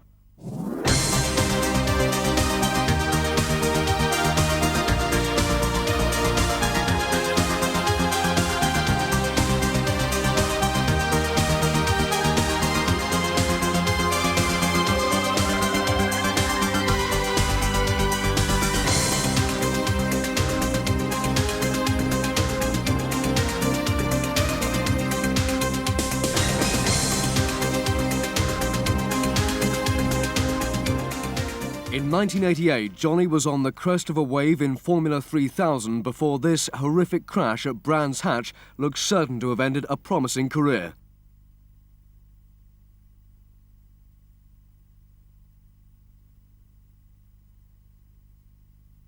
That Johnny returned to racing at all, let alone Formula One, is quite remarkable. But Peter Collins of Benetton had faith in Herbert's ability to return, and Johnny, in some considerable discomfort, made his Benetton debut in Brazil, scoring a brilliant 4th place finish. A 5th place at Phoenix followed, but by mid-season Johnny was forced out by Benetton, despite Collins' demands he should stay. A one-off appearance in Belgium for Tyrrell followed, but Formula One seemed over for Herbert. 1990 saw Johnny in Japanese Formula 3000, but following Martin Donnelly's massive accident in Spain, Johnny got a break with Lotus for the final 2 Grand Prix of the year. The Lotus Lamborghini was not a good car, but at least the young Briton was back and able to put himself in the frame for 1991.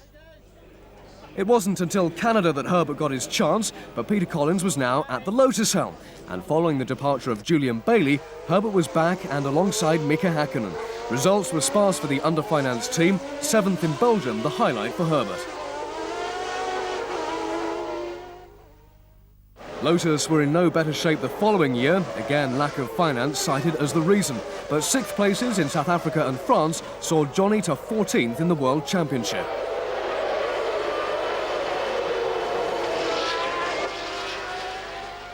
'93 was the most successful to date, 3 4th places, securing 9th in the championship by the season's end. They came in the Brazilian Grand Prix at Interlagos, where he battled brilliantly with Schumacher's Benetton lap after lap.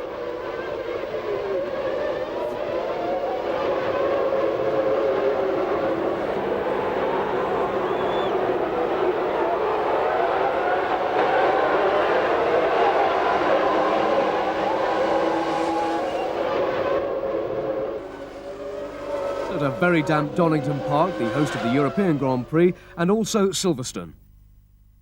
1994 started frustratingly, and the relationship with Lotus was souring.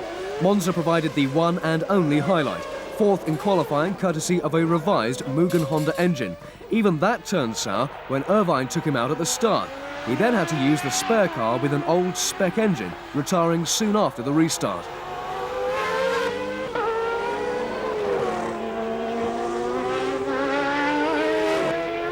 His final race for Lotus came at Estoril. By Spain, he was in a Ligier in a surprise move.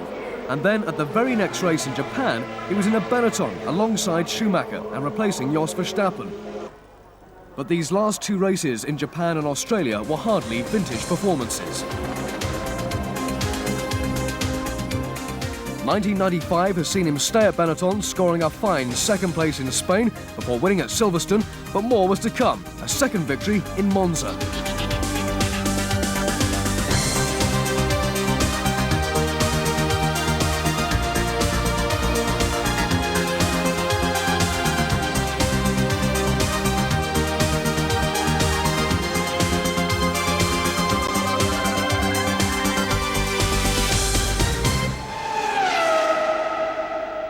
In the ongoing game of musical chairs at Ligier, Brundle gets to stand while Suzuki gets the seat.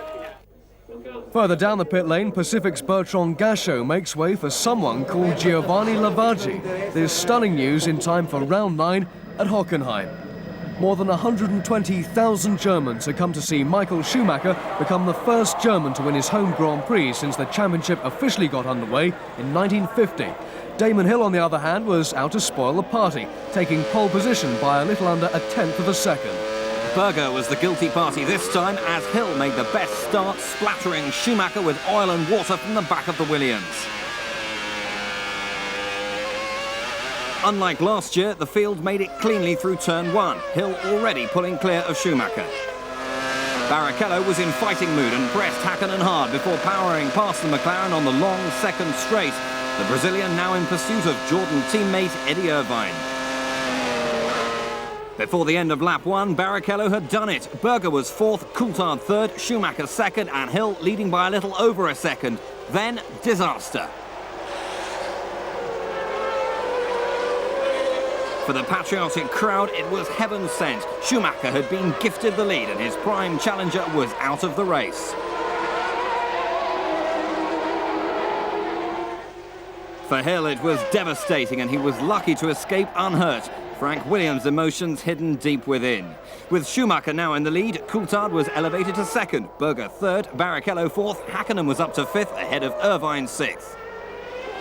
Berger's movement at the start was soon punished with a standard 10-second penalty notification, so Barrichello could afford to be patient in his attempts to move into 3rd. Ferrari were far from impressed, and Gerhard would drop back down the order to 14th. Ferrari were now in trouble, Alesi stopping several laps earlier than planned, the resulting chaos costing some 30 seconds, slipping the Frenchman down to 15th. The incensed Berger was inspired into a charge, retaking 3 places in 2 laps to close on Frentzen and Herbert. 1 lap after his earlier stop, Alesi was back in, engine problems forcing him to retire.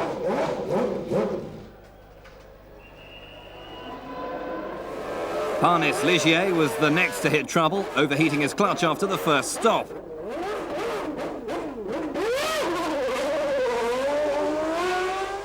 Walkinshaw could only hope, but his prayers went unanswered. Number 26 coasting to a halt before rejoining the track. Irvine too had his problems, the throttle variety and more importantly lack of. Barrichello easily repassing after his first pit stop. Having got by Frentzen, Berger was up to 8th and chasing Herbert. Lap 17, Coulthard was a lonely 2nd and Blundel's McLaren chose the opportunity to retire. 2 laps later, Schumacher came in for the first of his 2 stops, passing the lead to the sole surviving Williams. It was a quick stop, but Hakkinen had slipped by 2, so Schumacher was back in 3rd.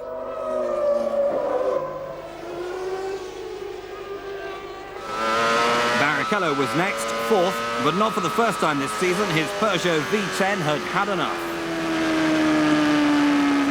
Rubens became casualty number 10 in a race that still had 6 more retirements to contribute. By lap 22, Schumacher was ahead of Hakkinen and closing on Coulthard in the lead with a succession of fastest laps. Lap 23, Coulthard was in for his one and only stop, 15.5 seconds.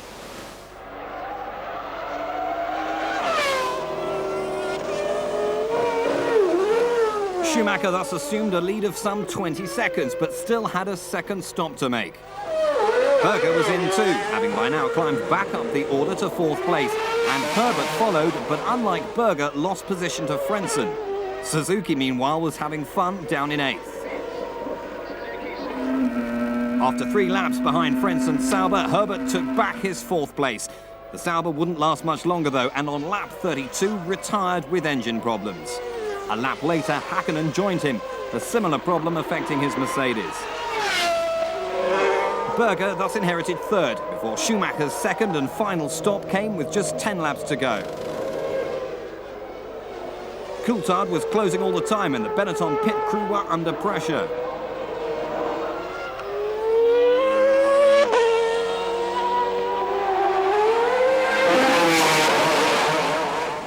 He wasn't close enough though, and as the German accelerated out of the pit lane, Coulthard was only just arriving on the start-finish straight.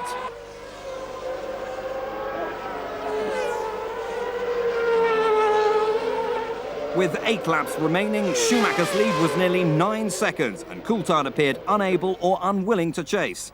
With 4 laps to go, Irvine's Jordan finally gave up the ghost, and with it, the point for 6th place. No such problems for Schumacher. His 5th win of the season was typically dominant and all the more satisfying in front of his own fans.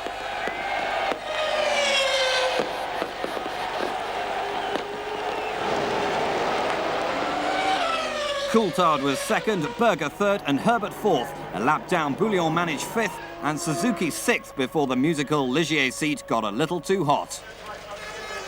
In the battle for the championship, Schumacher now had a healthy 21-point advantage over rival Hill. And teammate Herbert's fourth place was enough to keep him ahead of the other Williams driver, David Coulthard.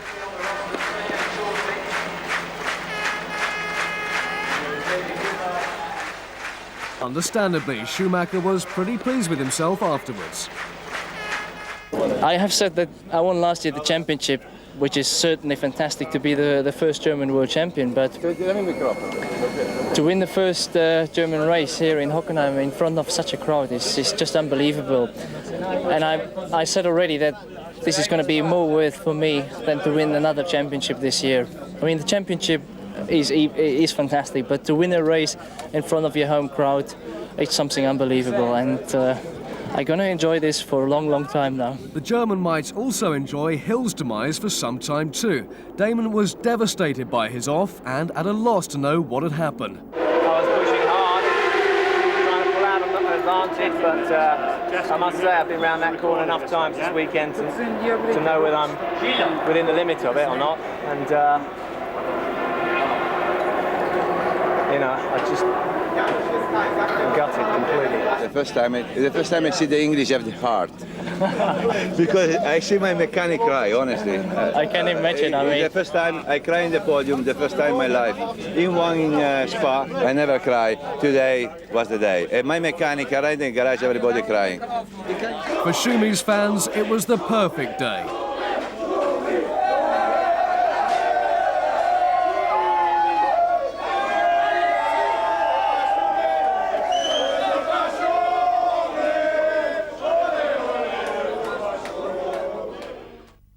It's very difficult to overtake. Difficult, but not impossible.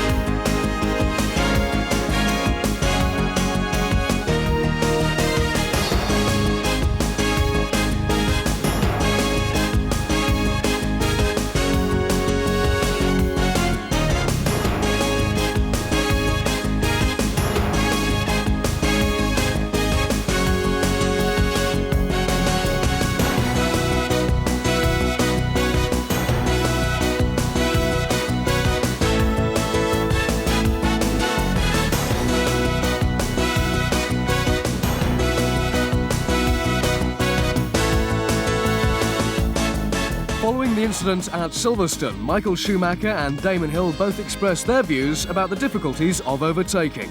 It's a problem we have in Formula One. You can't drive too close to each other. I knew Damon is going to have this 5 laps momentum with his new tyres, and that's it. And I knew I had to take care, particularly in Beckett, before we come to Hangar Straight, to have there a big enough gap that he is not able, because I knew as well he is running high at top speed, that he's not able to gonna overtake me into Stowe, into Priory. I think there's no way that you, after the circuit has changed into having a shorter straight now, there's no way in overtaking there. I've tried to pass him, I think, a few times now, and I think it's only once I've got past. It's just very difficult to pass in Formula One cars these days, and if someone wants to make it difficult for you to pass, it's very easy.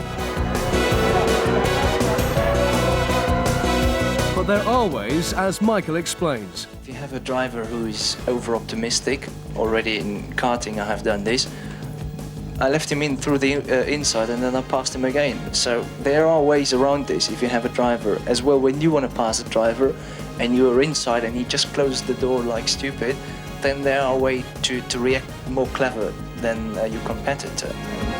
While 1995 has seen some outstanding manoeuvres on the track, increasingly pit stop strategy has become the primary tool in the battle to get past the car in front. And the grandmaster of this game appears not to be a driver, but a team, Benetton.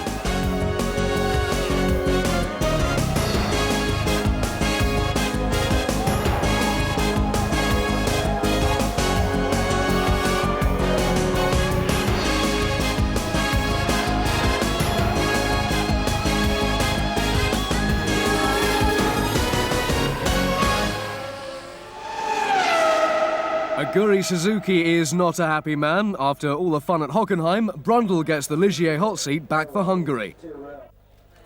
Pierluigi Martini has to vacate his seat at Minardi in favour of the Portuguese driver Pedro Lamy. 2 weeks after Hockenheim, the German contingent was once again out in force for round 10, Hungary. Amidst enormous speculation that Schumacher was about to sign a contract with Ferrari for 1996, Damon Hill got on with the job of qualifying and took his 4th consecutive pole position of the year, 0.6 faster than the German. Coulthard joined his teammate on the front row. He was 0.4 off, while Schumacher had Berger alongside and Häkkinen behind. Hill's start was immaculate, whilst behind Schumacher's was less so, having to move over in order to block Häkkinen slipping past. Barrichello, back in 14th, was quick too, passing Badoer and Blundell on the short run up to turn 1. The first corner passed without incident. Hill out in front from Coulthard, Schumacher, Berger, and then a three-way scrap over 5th.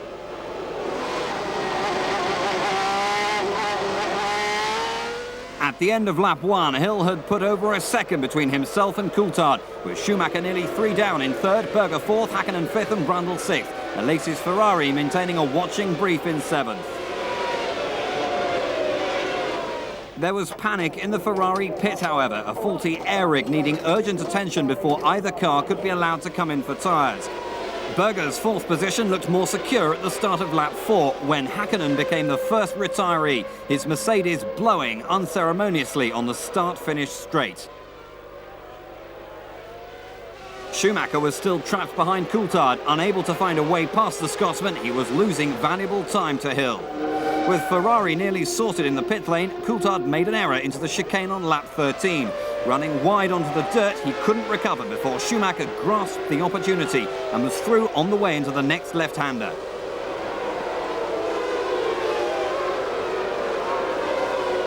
With both Williams and Benetton deciding 3 stops per driver would be needed, Hill came in on lap 17, 12 seconds ahead of Schumacher. It was enough to turn the Williams around and get him out just as Schumacher was heading for his box, the two nearly colliding.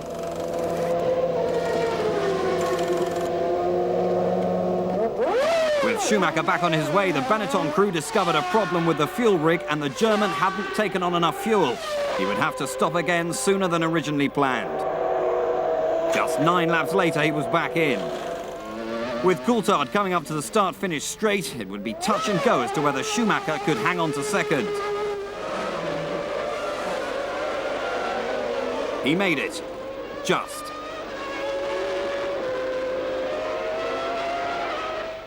At the front, Hill was half a minute ahead and really pushing hard, setting the fastest lap in his efforts to extend his lead. Lap 42, Barrichello closed dramatically on 5th place Alesi, flying past the Ferrari with such ease that Alesi must have had some kind of problem. 1 lap later, and just as in Hockenheim 2 weeks previously, Alesi pulled in to retire, an engine problem once again the cause.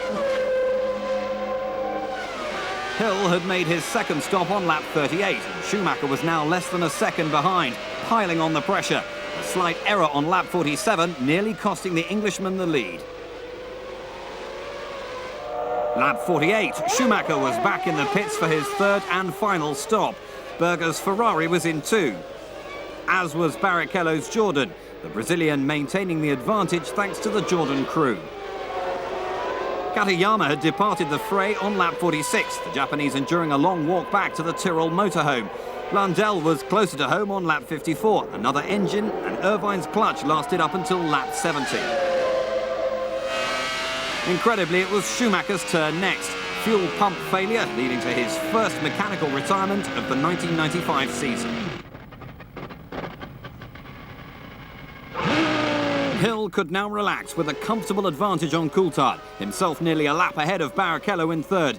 Berger couldn't though, Herbert and Frentzen snapping at the Austrians' heels for 4th place.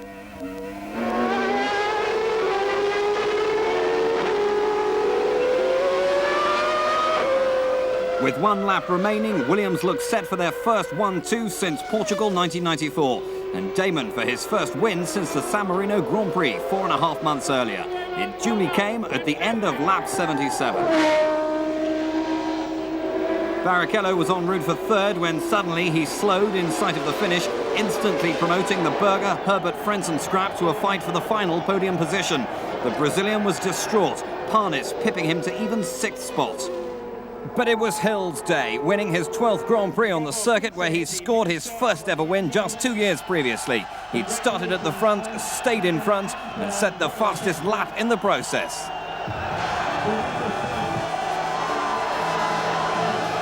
The Englishman was now just 11 points behind Schumacher in the title chase, with Coulthard displacing Herbert by a point and moving up to 4th. No longer the gutted and dejected Damon Hill of Hockenheim. Following this race, it was confident fighting talk from the winner.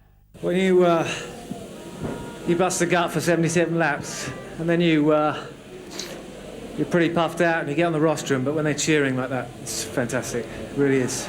Well, everything went to plan. We knew what we were doing. We knew where we were in the race. We knew what we had to do. And I think we were pretty well in control. The car was bloody good. I think the chips are down now and I have to win, but it's certainly a bonus Michael having a DNF. For Schumacher, a non-finish was a shock.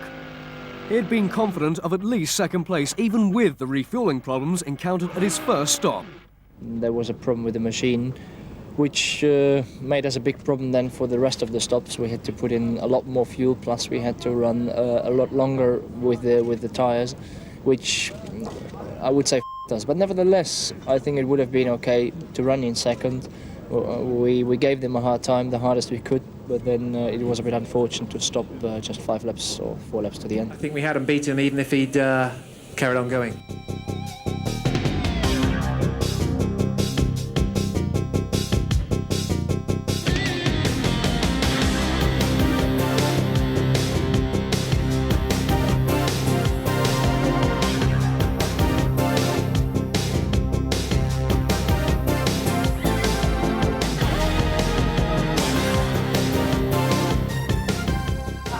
Of the car was negated by the fact that we didn't finish, and if you think now the championship is now, for me, it's only 15 races and I've given everyone 10 points and Michael 10 points advantage. The championship is going to be very, very tough. Gearbox problems cost 10 points in Brazil, 6 became 3 in Spain. 4 were lost in Canada with pump failure. Gear change difficulties cost Schumacher 8 points in Canada. Something cost Hill another potential 10 in Germany, while Schumacher lost 6 at the Hungaroring. Coulthard went from 10 to 4 and finally nothing in Argentina with electrical failure. Another 4 went up in smoke in Barcelona, followed by 4 more in Monaco, gearbox again, and that dreaded box would take a further 10 in Belgium, the next round in the World Championship at the picturesque Spa-Francorchamps circuit. Gerhard Berger, 36 years old on race morning, would start from pole position. Teammate Alesi shared the front row, with Hakkinen 3rd and Herbert 4th. Hill was back in 8th. And Schumacher even further behind in 16th, both having suffered problematical wet qualifying sessions. Beneath ominous skies, Alesi made a stormer of a start as Berger faltered, causing Hakkinen to take avoiding action. Irvine's Jordan made light contact with Coulthard ahead, but otherwise everyone was safely through La Source.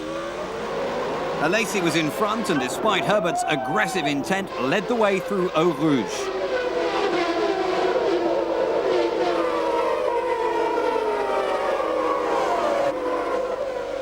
Up the hill to Les Combes, it was the Englishman who proved the braver. A brief puff from the brakes and he was through. Alesi down to 2nd and Berger in 3rd.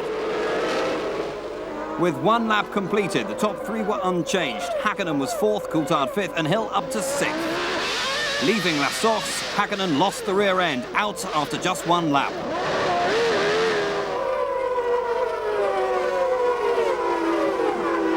Up to Les Combes for the 2nd time. Alesi was the braver, regaining the lead. But after 4 laps, he was in. Believing he had a puncture, he was incensed at the unprepared Ferrari crew. He was wrong. The rear suspension had failed and Alesi became the second retirement in a long afternoon. Lap 5 and Herbert was leading again, but under pressure from Coulthard. The Scot attacked and Herbert obliged with a spin, dropping back to 6th behind Schumacher, who was now 5th. Lap 10 and it was 4th, passing Irvine's Jordan at bus stop.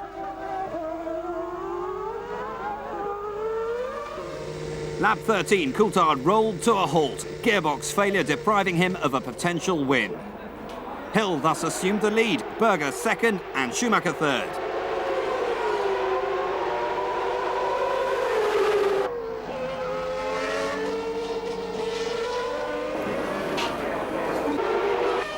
Lap 15, Hill was in for his first scheduled stop. As Berger followed, it was Schumacher who assumed the lead. In 16 laps, he had leapt from 16th to 1st. With Hill rejoining in 2nd, Parnis and Brundle now found themselves 3rd and 4th. 3 laps later, Schumacher was into the pits and Hill back in front. Berger's sole surviving Ferrari hit electrical trouble on lap 19. He radioed in and pulled in, having completed just 20 of the 44 laps. On lap 21, the skies broke and Hill was in for wets. Schumacher wasn't, preferring to chance it on slicks. He retook the lead, but Herbert decided on wets too, catching his crew by surprise.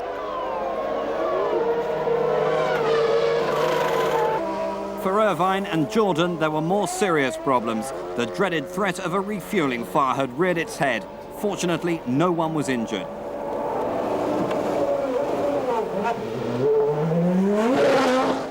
Lap 23, and with Hill on wets against Schumacher's slicks, the Williams was soon with the German and fighting for the lead. What followed was to one a legitimate blocking manoeuvre and to the other a deliberate attempt to have him off. Lap 24, same place, same 2 drivers, but this time a different result. Schumacher outbraking himself and lucky to keep going.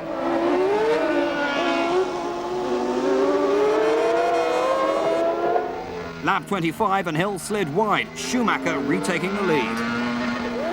With the rain having stopped, Hill was back in for slicks. At exactly the wrong moment. The heavens opened and out came the safety car. Schumacher was straight in and onto wets. Hill followed, losing nothing to the German, whilst the safety car held him back.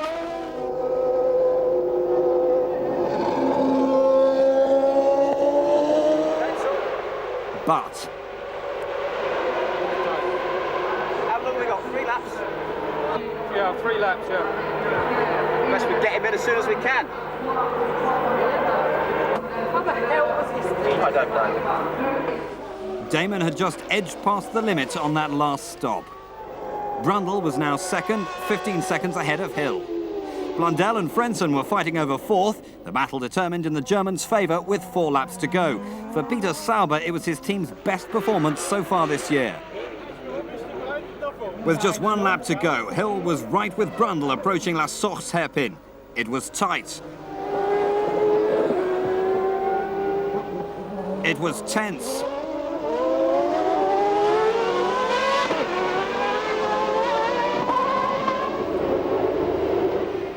And at the end of the long climb into Les Combes, it was all over. Hill 2nd, Brundle demoted to 3rd.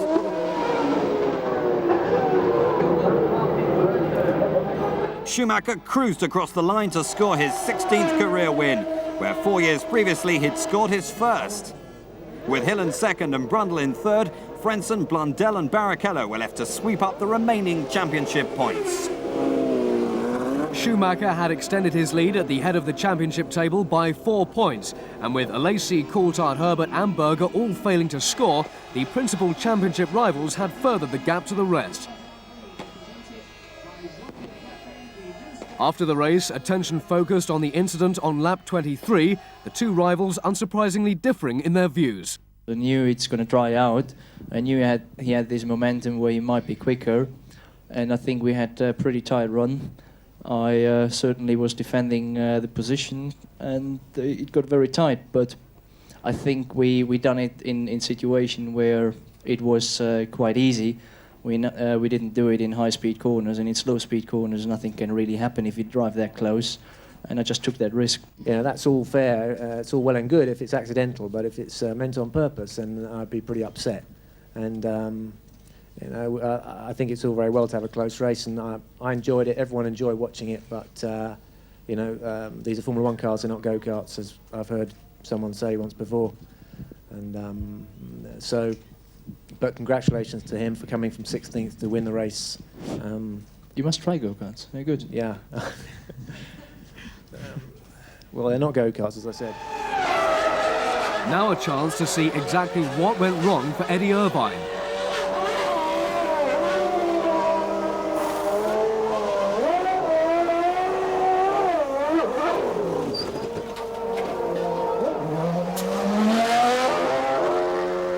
From the first spark to the last flicker, the whole incident was over in less than 6 seconds, thanks to slick work by Jordan and Ligier fire crews. The fuel leak out, the car went fire. Eddie was both unhurt and unfazed by the whole experience.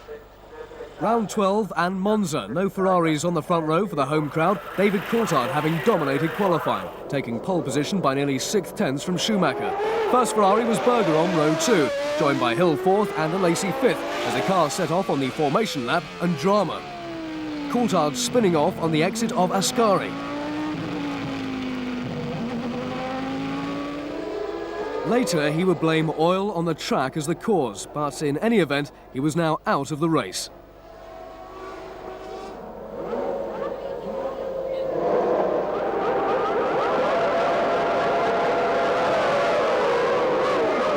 Schumacher got away first, just. Berger threatening on the way down to the Variante Goodyear. Herbert slipped past Hill under, braking for the first chicane to claim 4th behind Alesi.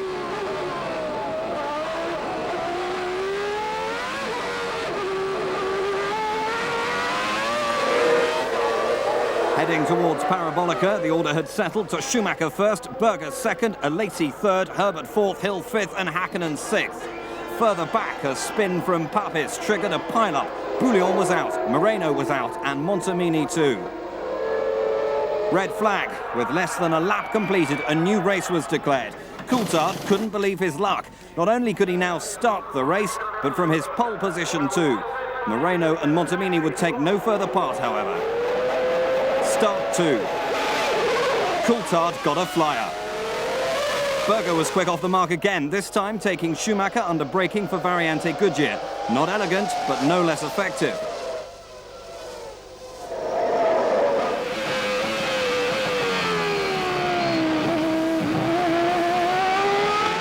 With everyone making it through the first chicane unscathed, it was Coulthard leading the field across the line at the end of lap 1. Berger second, Schumacher third, Hill 4th, Alesi 5th and Herbert 6th.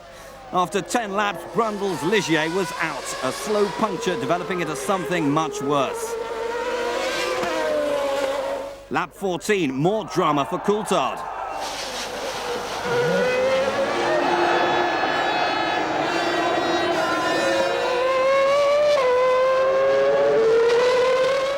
Berger had snatched the lead now, and the Tifosi were ecstatic.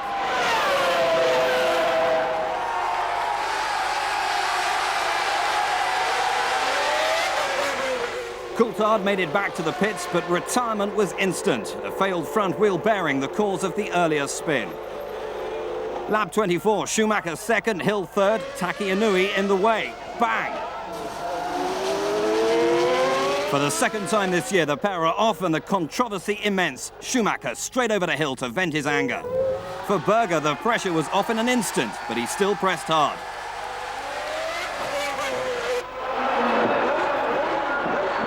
Lap 25, Berger was in for his one scheduled stop, a long one, dropping him down to 6th. That gave teammate Alesi the lead, 13 seconds ahead of Barrichello. But only for one lap. Alesi's stop was next. Barrichello became the next one-lap leader before he was in, promoting Hakkinen for one lap too. Alesi was being held up by Irvine, the Irishman on his way to the pits. Johnny Herbert had his turn at the front for 2 laps before pitting at the end of lap 30, dropping back to 3rd. With all the reshuffling, Ferraris were back in front, Alesi just ahead of Berger. Everything looked good for the first Ferrari 1-2 in a very long time when, lap 33, Alesi's camera flew off, bouncing into Berger's left front suspension. The Austrian was out. Lap 41, one half of the Jordan pairing was out, Eddie Irvine's engine. Lap 44, Jordan were completely out of it when Barrichello's clutch exploded. With just 9 laps remaining and Alesi cruising to his 2nd victory of the year, smoke started to pour from the right rear wheel of number 27. 2 laps later, it was all over. Wheel bearing failure the culprit. The popular Frenchman was in tears behind his helmet.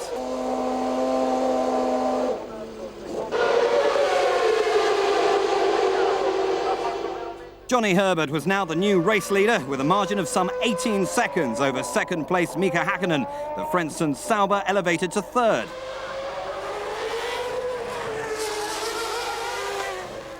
For Johnny, it was the 2nd gifted victory this year, but deserved no less after all the years of frustration. Mark Blundell brought the 2nd McLaren home in 4th place, the first time since Brazil that both McLaren and Mercedes finished in the points. Mika Salo took 5th and Jean-Christophe Bouillon 6th. In the Drivers' Championship, Schumacher and Hill are unchanged, while Johnny now leaps to 3rd place with 38 points. Further down the table, Hakkinen moves up to 8th from 13th, Blundell 9th from 11th.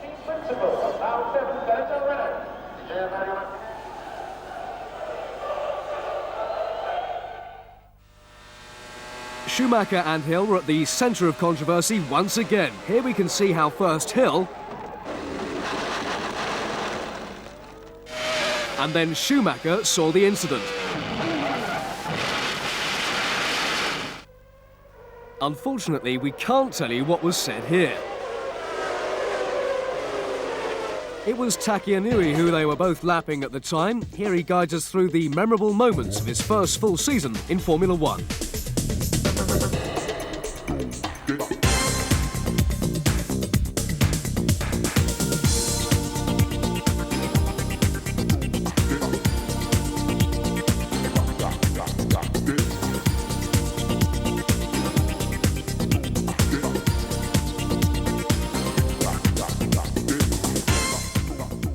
Well, I don't know. My driving is, I believe, is getting better. I'm just at the moment getting very popular with the wrong direction. Okay, not as a driver, but yeah, that's it. That's an incident. I didn't do it on purpose, but that thing is happened. So, but I don't know. That is a lucky or unlucky. But still, actually, first in the incidents, I had just a neck problem. Okay, still just a little bit painful, and also my leg is painful as well. Then toothache as well. I don't know why. Well, I think the only craziest thing I've ever done is try to get in the bath with Mika Hakkinen when I was at Lotus. That's about the only craziest thing I've done, I think. And it didn't work. I didn't get in the bath. Jean-Denis Delatraz replaces Lavaggi at Pacific in time for round 13 of the championship at Estoril in Portugal. For the 2nd race running, David Coulthard had qualified on pole position, 4/10ths quicker than teammate Damon Hill. A similar margin ahead of 3rd place Schumacher. Undoubted star of qualifying though was Frentzen, 5th in the Sauber, his best performance this year.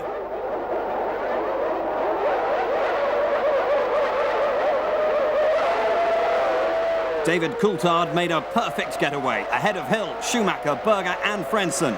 Further back, though, there was trouble as Katayama's Tyrrell was launched into the air after hitting Luca Badoer's Minardi. It looked horrific and the race was immediately brought to a halt. Thankfully, though severely shaken, he was unhurt, but would take no further part. Almost unnoticed, Frentzen had been pushed into a spin by Brundle at the first corner. The young German would be glad of a restart. Second time around, Coulthard was equally impressive. On the run down to turn 1, too much wheel spin from Hill off the line was converted into the loss of 2nd place. Schumacher going the long way round.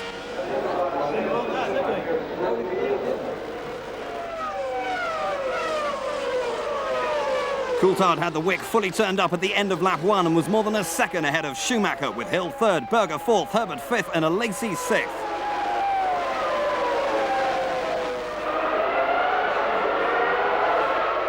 As early as lap 2, the young Scot had set fastest lap, extending his lead still further. Back in 9th, Barrichello was leading Häkkinen, Blundell and a fast-recovering Frentzen, the German having stalled at the start of the formation lap prior to the restart, and therefore having got away from the back of the grid. It wasn't until lap 17 that Häkkinen nipped past the Jordan.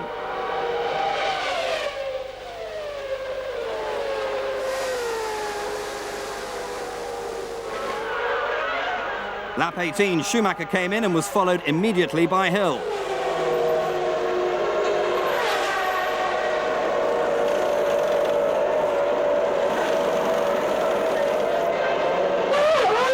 .4 seconds and Schumacher was on his way. Hill was stationary for 16.1.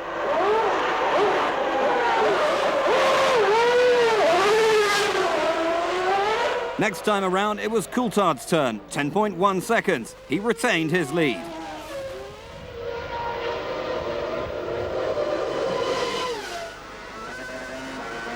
Frentzen continued his rapid progress through the field, and by lap 30 he was 8th, having dispensed with Blundell, Barrichello and Häkkinen. Lap 35, Schumacher was in for the second time. And on lap 38, so too was Coulthard. With Hill staying out, it became clear that the Englishman was employing different tactics, not just to Schumacher, but also his teammate. But by lap 44, Coulthard had caught up and was much the quicker man. By the end of the lap, Hill was in for stop number 2.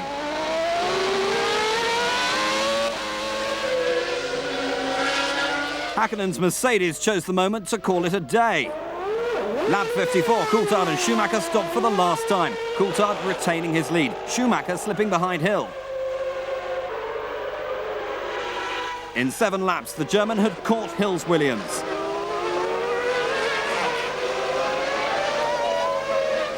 Then, on lap 62, he was passed, catching Hill napping.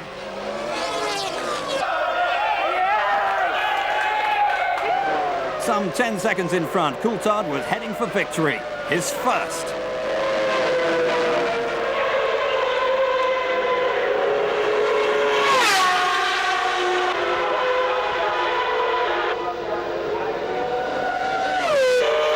With the 2 Ferraris just short of being lapped, Coulthard crossed the line to win, his first outright success on his 21st attempt. Becky Herbert the first to congratulate his girlfriend Andrea. It was a copybook performance from David. Pole position, fastest lap, race win, and thoroughly deserved after so many near misses this season. Schumacher took second, Hill 3rd, Berger 4th, Alesi 5th and Frentzen 6th from the back of the grid. As far as the championship is concerned, the result gives Schumacher a further 2-point advantage over Hill. But for Coulthard, he now regains 3rd place, putting himself back ahead of Herbert and Alesi. The performance of the Williams would certainly give Schumacher something to think about, whilst for Hill, that 16-second pit stop and a 17-point deficit with just 4 races remaining would seriously dent his chances in the championship. There is certainly a points difference between me and Damon, which I'm certainly more happy about than it would be the other way around. But nevertheless, the performance they're putting on now, and they're going to put on, it's going to be difficult for us, but we're not going to sleep. The team on David's car, who have had a number of races when it didn't work out for him, and so and for David, you know, it's good news for them, and it's good for the team because we have the prospect now of putting 2 cars between us and the next car, and that is a possibility. But for the championship, I would say 17 points with only 4 races to go is looking a little bit out of reach.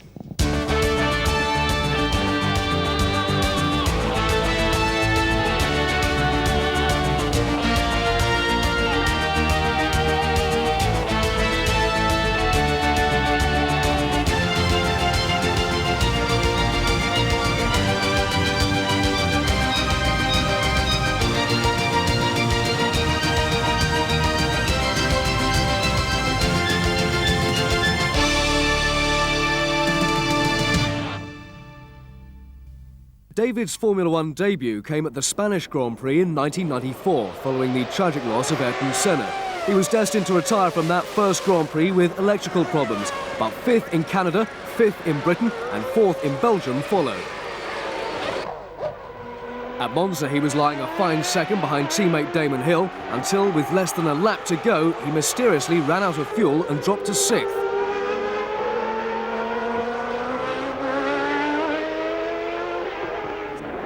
His final race came in Portugal, where he led strongly before waving Hill by in a move designed to aid Hill's quest for the championship. It was another strong showing by the young Scotsman, his best result of the 8 races in which he took part, and ultimately enough to earn him a place at Williams in 1995. Nigel Mansell took over from there on in.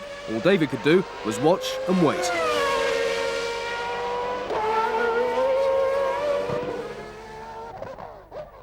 '95 started with 3rd on the grid in Brazil, leading to a 2nd place in the race while still recovering from a bout of tonsillitis.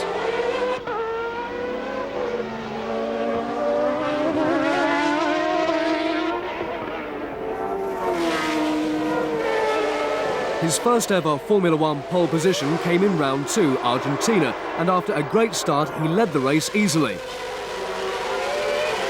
before an electrical problem robbed him of the lead. Shortly after retaking 2nd place, a total failure caused his retirement. Round 3, San Marino was less successful, spinning while trying to stay with teammate Hill. Barcelona saw him retire while 3rd with gearbox problems, and again at Monaco before Canada and a spin on a damp patch on lap 1. France was a close 3rd, just holding off Brundle. And in Britain he took the lead, only to suffer a 10-second pit lane speeding penalty, dropping him to 3rd at the finish. Hockenheim, another 3rd place. While in Hungary it was 2nd as part of the Williams 1-2. In Belgium the lead was lost with gearbox failure. And in Italy, the lead was lost to wheel bearing failure before that all-important first win in Portugal. Following Ukyo Katayama's accident in Estoril and the severe shaking he received, the Japanese has to sit out round 14, and Gabriele Tarquini, Tyrrell's test driver, is drafted for Nürburgring, this year host of the European Grand Prix. With Coulthard achieving his 3rd consecutive pole, Hill lined up 2nd, Schumacher 3rd, and the only man on slicks on a wet track, Alesi, back in 6th. Papis stalled, causing a delay, then Frentzen jumped the start before Coulthard got his now customary flyer. Hill didn't and was immediately passed by Schumacher and Irvine. So Coulthard led, Schumacher 2nd, Irvine 3rd and Hill 4th.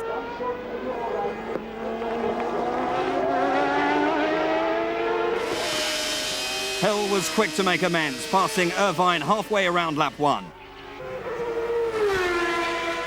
As early as lap 5, the slick shot Alesi was beginning to move forward, passing Herbert for 5th.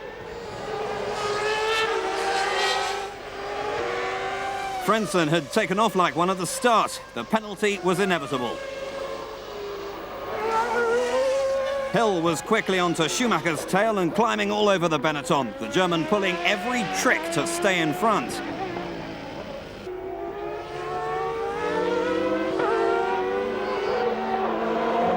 On lap 11, both were in for slicks.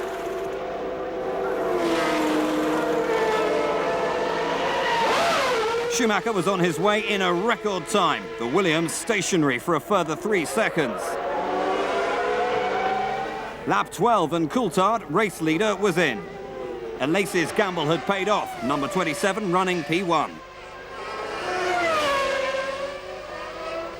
Berger, 5th now, had Hill closing rapidly, and on lap 14 he was through. It wasn't long before he was back with Schumacher.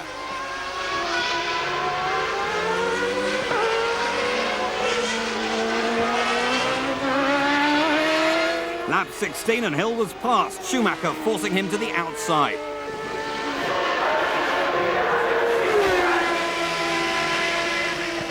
Half a lap later and a small mistake allowed Schumacher back through.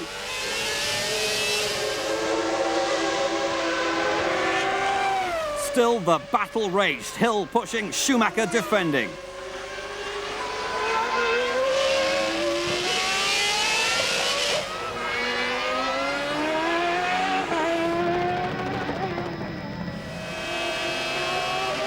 With Alesi still comfortably in front, the battle was closing on second-placed Coulthard.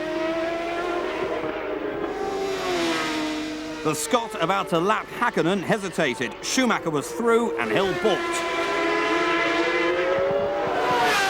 Would Coulthard let Hill through? 2 laps later, Coulthard waved his teammate by and Hill was free to chase again.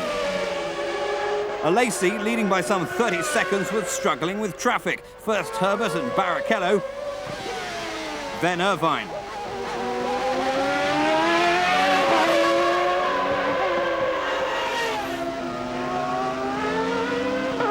The Irishman managed a more thorough job on Herbert and paid the price. At exactly half distance, Alesi made his 1 stop, keeping the lead. Benetton were ready for Schumacher's second stop.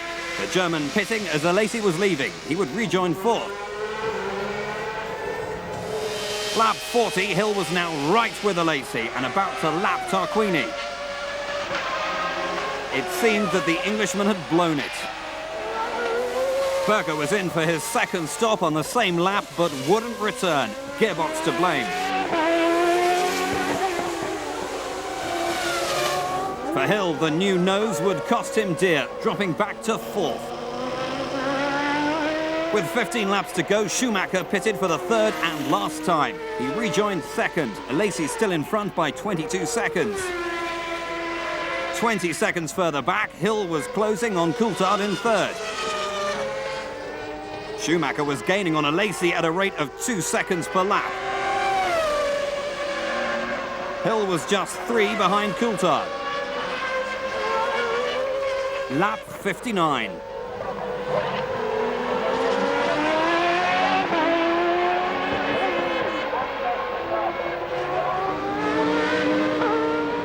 It probably didn't cost him the championship, but it's certainly when he lost it.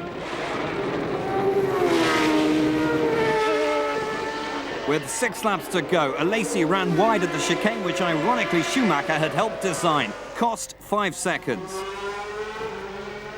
Carried by the patriotic crowd, Schumacher had closed to within striking distance by lap 65. 3 to go and more back markers.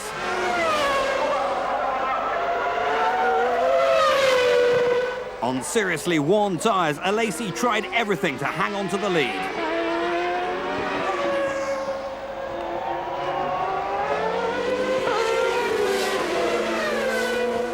But Schumacher is ruthless, and coming into the chicane, he made his move, forcing Alesi over the curves. He was through.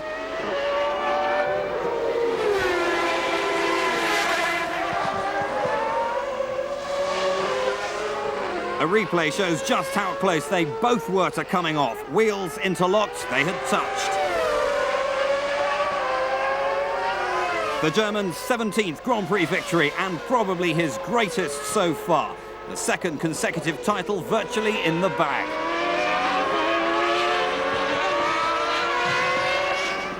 Damon Hill wouldn't argue with that. At the flag, Alesi had fallen away by more than 2 seconds. David Coulthard had hung on to 3rd, and a lap down, Barrichello, Herbert and Irvine rounded off the top 6. So the European Formula One season ended on a high. The world champion was not yet crowned, but only a miracle could prevent Schumacher from winning. With 3 races left, he only needed a 4th place to retain his title. Schumacher's words after the race were those of someone who knew he'd won the championship. After my second stop, I thought that's it. Now I saw the situation. I thought I had a good chance now to win. But then they told me I have to come in another time. I thought, what's this? I didn't expect this. And I thought the race is over. But then obviously it worked out. I have to say that the guys have the whole year done a fantastic job in all this area, pit stops, strategies, giving me always a car which I was able in the end of the day to win, even it was difficult at when we started sessions Friday and Saturday, but up to Sunday we always were there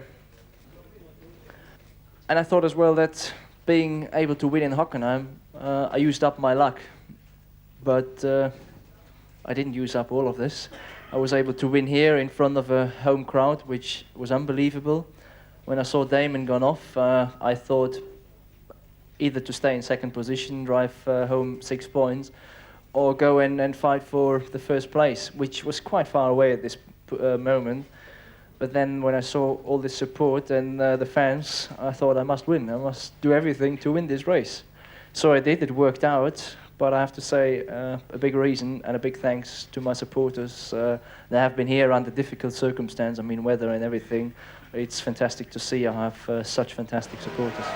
For Hill, it was a day of ifs and buts, but he was the one who had to go for it and failed, and he was the first to congratulate the victor. Jan Magnussen takes over from Mika Hakkinen, who's recovering from appendicitis. Aguri Suzuki is back in the Ligier. Katayama, fit and well again, is back in his Tyrrell. Morbidelli gets his footwork seat back. And Bertrand Gachot returns to the Pacific team for the Pacific Grand Prix, where once again David Coulthard kept up his superb form with his 4th consecutive pole position, 2/10 ahead of Damon Hill, who shaded Schumacher by a mere 800th. The young Scot did it again, whilst Hill, in his efforts not to let Schumacher through, runs wide.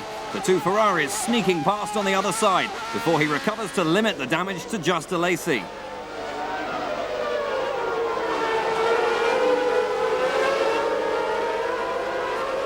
It's all good news for Coulthard, able to pull a comfortable gap in less than a lap.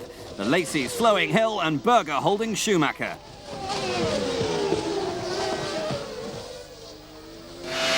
Lap 5, Schumacher comfortably out-drags Berger to take 4th before the hairpin.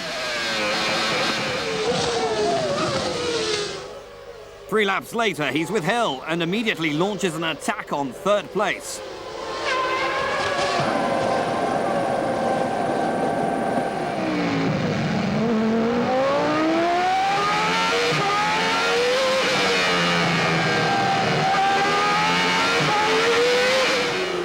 Lap 11, it's an ignominious end to Suzuki's return to the Ligier seat.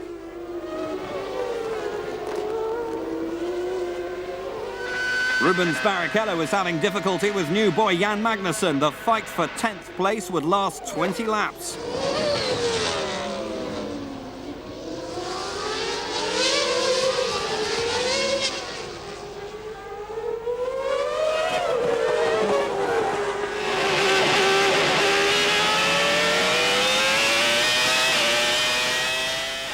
With Hill and Schumacher still caught up behind a Lacey, who is proving just quick enough to stay ahead, Coulthard is able to stretch his lead to 14 seconds and still pulling away at about a second a lap.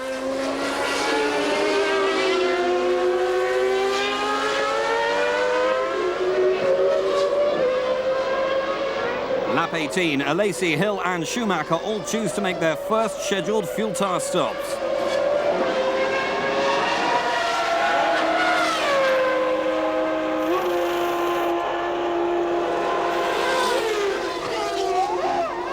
Schumacher gets out first. Alesi is close behind. Hill is left trailing as Schumacher narrowly avoids Irvine's Jordan. The German is now 4th, Alesi 6th and Hill 9th. 4 laps later, Magnussen heads into the pit lane for his first ever fuel and tyre stop. No problem at all. With the first round of stops complete, Schumacher is up to 2nd and chasing the leader, Coulthard. Irvine is 3rd, Alesi 4th and Hill displaces Frentzen for 5th.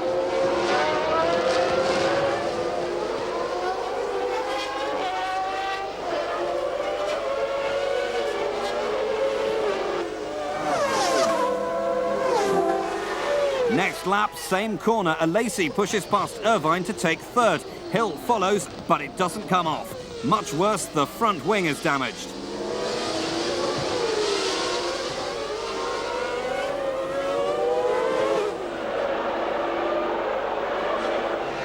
In the replay, the way through is clear, but either Irvine doesn't see Hill or he deliberately chops in front. Lap 24, Coulthard is in for his first stop, and it becomes apparent that he's running just a two-stop strategy. Irvine having also headed for the pits, Hill could look once again for a way past Alesi. Lap 37, Schumacher is in for stop number 2, holding on to second place. As Coulthard comes up to lap the Barrichello-Magnussen battle, still locked together after both had stopped. Unable to find a way past Alesi, Hill makes his second stop on lap 38. Patrick Head checking the damage to the front wing. Schumacher is relentless in his pursuit of Coulthard. The Scotsman stopping on lap 49 for the second and last time, handing Schumacher the lead. But Schumacher still had his third and final stop to make, with a margin of 20 seconds. The stop came on lap 60.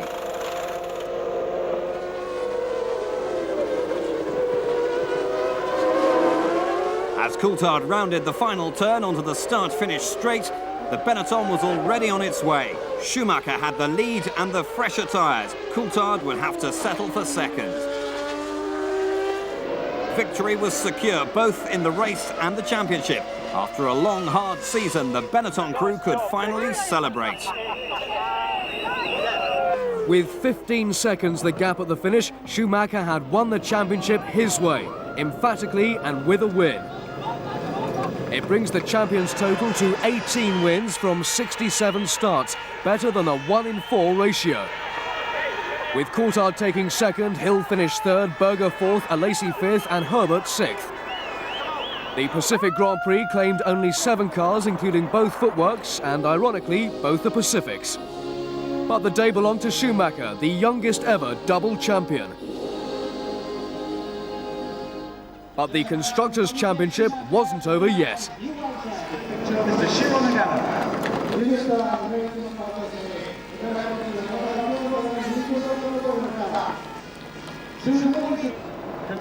I will say here and now that I congratulate Michael on his second World Championship, and it's been a very tough fight this year, but I am truly respectful of his ability as a driver. He's shown on numerous occasions that he has extraordinary talent and speed, and thank you. Congratulations to him for his second World Championship. The way the team has come up with strategies and used the strategies and done it, I mean, it's I know I've seen something like this, and I have really to say I have a good crew who does this job. It's unbelievable for me. Not one mistake this season, really, and just really, really good, these guys.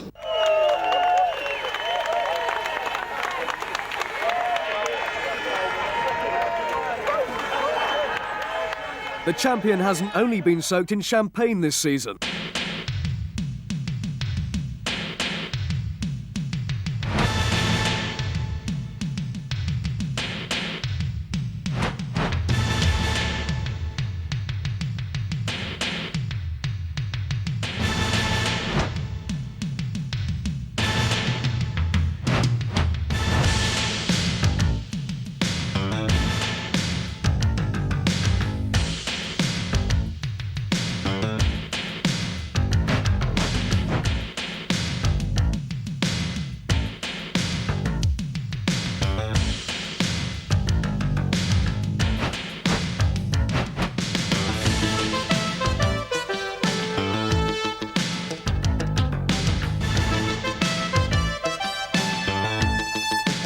With only 3 completely dry weekends in the 1995 season, it became increasingly important to perform well in the wet or mixed conditions. So, amongst the current generation of drivers, who is the Rainmaster, in the mould of Jackie Ickx, Pedro Rodriguez or Ayrton Senna? The answer seems to be Jean Alesi. Give the Frenchman a handful of a car, which his Ferrari often is, and in the wet, he'll transform it. Only Michael Schumacher seems to be in the same league.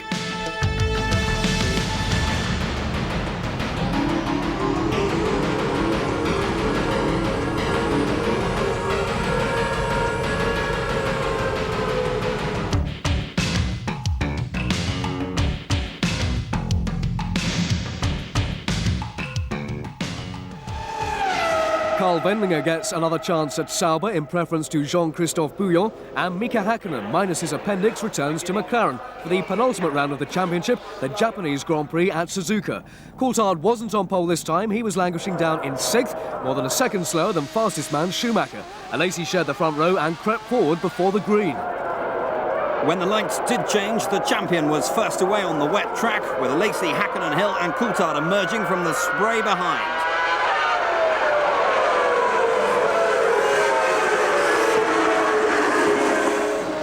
Into turn 2, Irvine came around the outside of the Scot and was passed. Lap 4, Schumacher led, and second place Alesi was awarded 10 seconds for his jump start. Berger, down in 7th, was also guilty. Lap 5, and Alesi was in for his penalty. Second place was gone. Hakkinen was now second, Hill third, right behind the McLaren. Lap 7, Alesi was back in the pits. He needed to gamble and did, switching to slicks.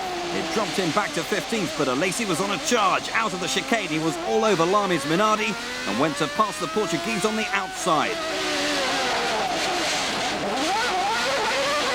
A full 360, and he was back on his way. At the end of lap 10, Schumacher was in for slicks. Alesi was a full 7 seconds a lap faster and already up to 5th, before taking second from Hills Williams under braking for the chicane. Lap 16, Barrichello loses the rear end of his Jordan.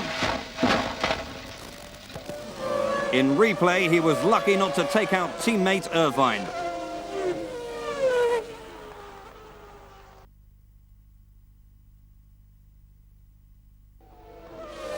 Lap 17, Berger out with engine problems. Lap 25, with Schumacher not far in front, Alesi runs out of luck, smoke pouring from the tail of the Ferrari.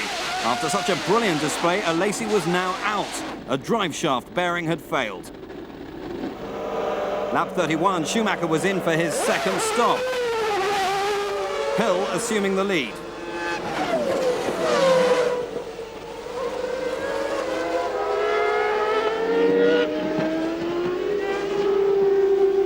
Both were charging, but Schumacher harder. Lap 35 and Hill was in, a quicker stop than Schumacher's, but still giving the German a 13-second lead.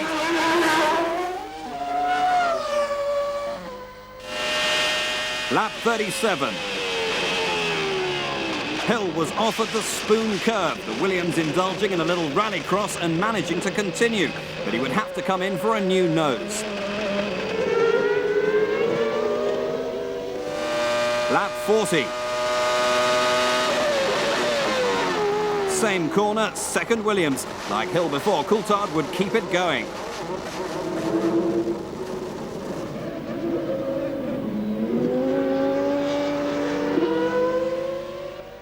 But only so far as the next corner. Mud and stones flying from the side pods and tipping the Scots straight off.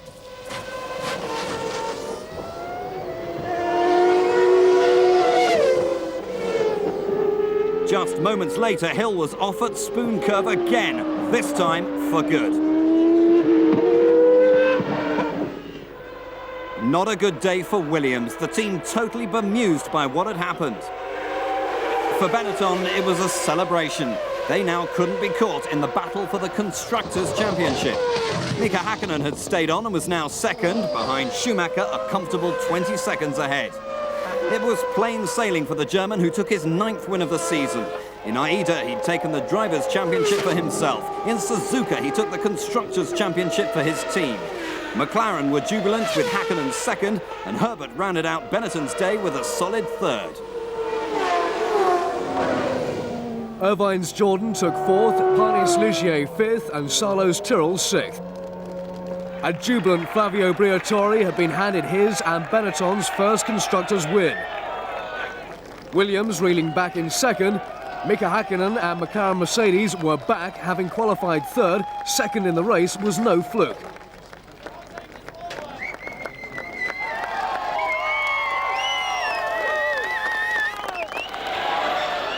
The champion was a happy man after the race. Team told me to take it easy, at certain stages, because when Hill went out and it was finished, I radioed to the phone and congratulated them to the Constructor Championship, because I knew once one car is out, then they're going to be champion, whatever the situation will be at the end, because we had 11 points ahead on them. And I said, yeah, but take it easy, go for the race, go for the win. So yeah, don't worry. So I did. But Damon, there was time to reflect. With both championships now over, the mood in Australia for the 17th and final round of 1995 was a lot more relaxed. It would be the last Grand Prix in Adelaide before Formula One's move to Melbourne. Then, on Friday afternoon, Mika Häkkinen suffered this horrific accident.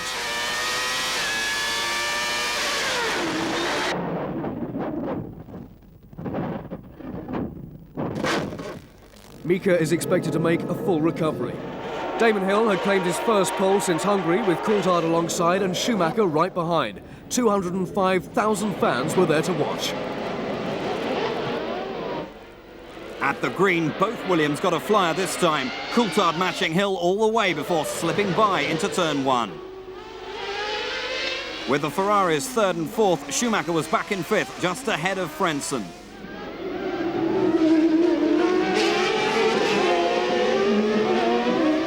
Keen to get back past Alesi as quickly as possible, Schumacher attacked at the first opportunity, the hairpin. 4th, next target, Berger. With Coulthard and Hill pulling clear at the front, it wasn't until the hairpin again on lap 5 that Schumacher could effectively challenge. 3rd. Taki Inui didn't get in the way for long, the Japanese ending the season in a not unfamiliar fashion. The second Benetton of Johnny Herbert was attacking, Frentzen the target. The hairpin at the end of the straight, the place. The move, unsuccessful. Hill is in first, having just set fastest lap. He loses just 1 place to Schumacher. Lap 20, Coulthard is in when, unbelievably, he slides into the wall on the entrance to the pit lane. On the replay, you can just see a line of oil beneath the right-hand side of the Williams. The leader was out in the most absurd of circumstances. Lap 22, Schumacher stopped and rejoined behind Alesi again. Hill was thus in the lead and pulling away comfortably. From Alesi 2nd, Schumacher back in 3rd. Lap 23, Schumacher was sizing Alesi for a carbon copy of his manoeuvre into the hairpin on lap 1, but Alesi wasn't having it this time.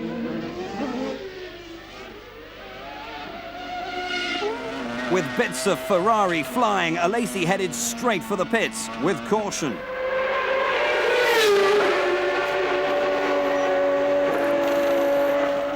Roberto Moreno's last race for 40 had ended a lap earlier. Same situation, different execution to Coulthard's version.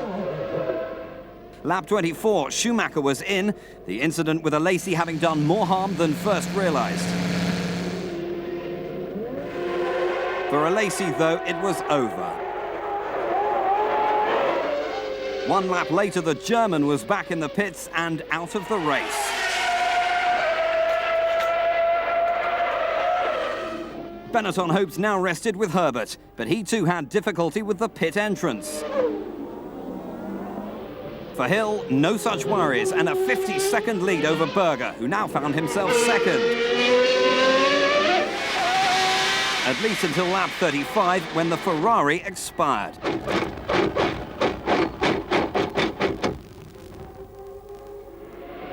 Now Frentzen was 2nd and Herbert 3rd, with 7th place Blundell about to be lapped. Neither Frentzen nor Sauber were much amused.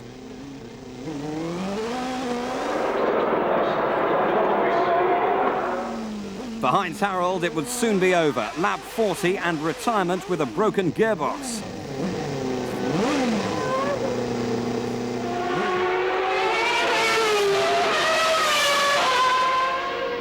Irvine was now 3rd, but Blundell still needed to be lapped. Half distance and with a lead of nearly a lap over 2nd-placed Herbert, Hill made his 2nd scheduled stop. There were problems, but he was safe. Lap 61, the end of the road for Irvine. A recurring pneumatic valve problem with the Peugeot V10. Now Parnis took over the dreaded third place in the Ligier, but it wouldn't last as Herbert ahead slowed and retired. Parnis had crept into second and relative safety. For Johnny, gone was a potential third place in the championship.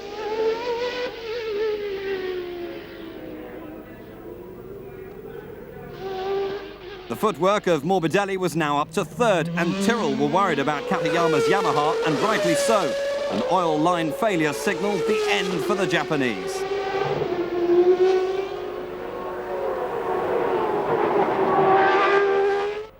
With 5 laps to go, Parnis was in trouble, the Mugen billowing smoke. The odds touch and go. Minardi was sweating too, Lamy 6th. With just the last few corners to go, Hill became Ligier's saviour. Lapping Parnis for the second time, it meant the Frenchman had one less lap to endure. Damon thus crossed the line the winner, nearly 5 miles ahead of Parnis in second and ending the season on a high. For Ligier, it was their best result of the year. For Morbidelli in third, his best ever. Blundell soldiered on to fourth, Salo made it to fifth, and Lamy gave Minardi its first point of the season. With only 8 cars finishing, it was a gruelling event, but a happy end to an exciting season. We had one moment, of course, with Mika, and best wishes to Mika and a full recovery for him and speedy recovery. But that was, you know, other than that, it was a good weekend. There was a terrible smell, you know, in my car because it was the oil of Olivier, and for all the races, I said, "Where is this smell? Where come on, engine, come on, come on!" I did my last 20 laps, and they say, "Come on, another one." But the smell was from him, so this was my problem really. But really, for me, no. Now I try to be serious because it's important for me. It's the first time that I'm finishing podium. Gerhard dropped out, and Michael dropped out, and David dropped out, and Herbert dropped out. It was ridiculous. So, you know, it was a country famous for flies. They were dropping like them here. I was surfing in Perth before I came here, and in the surf shop, the guy running the surf shop taught me a new phrase, which was "too easy, mate." And I think you could probably apply that to this one.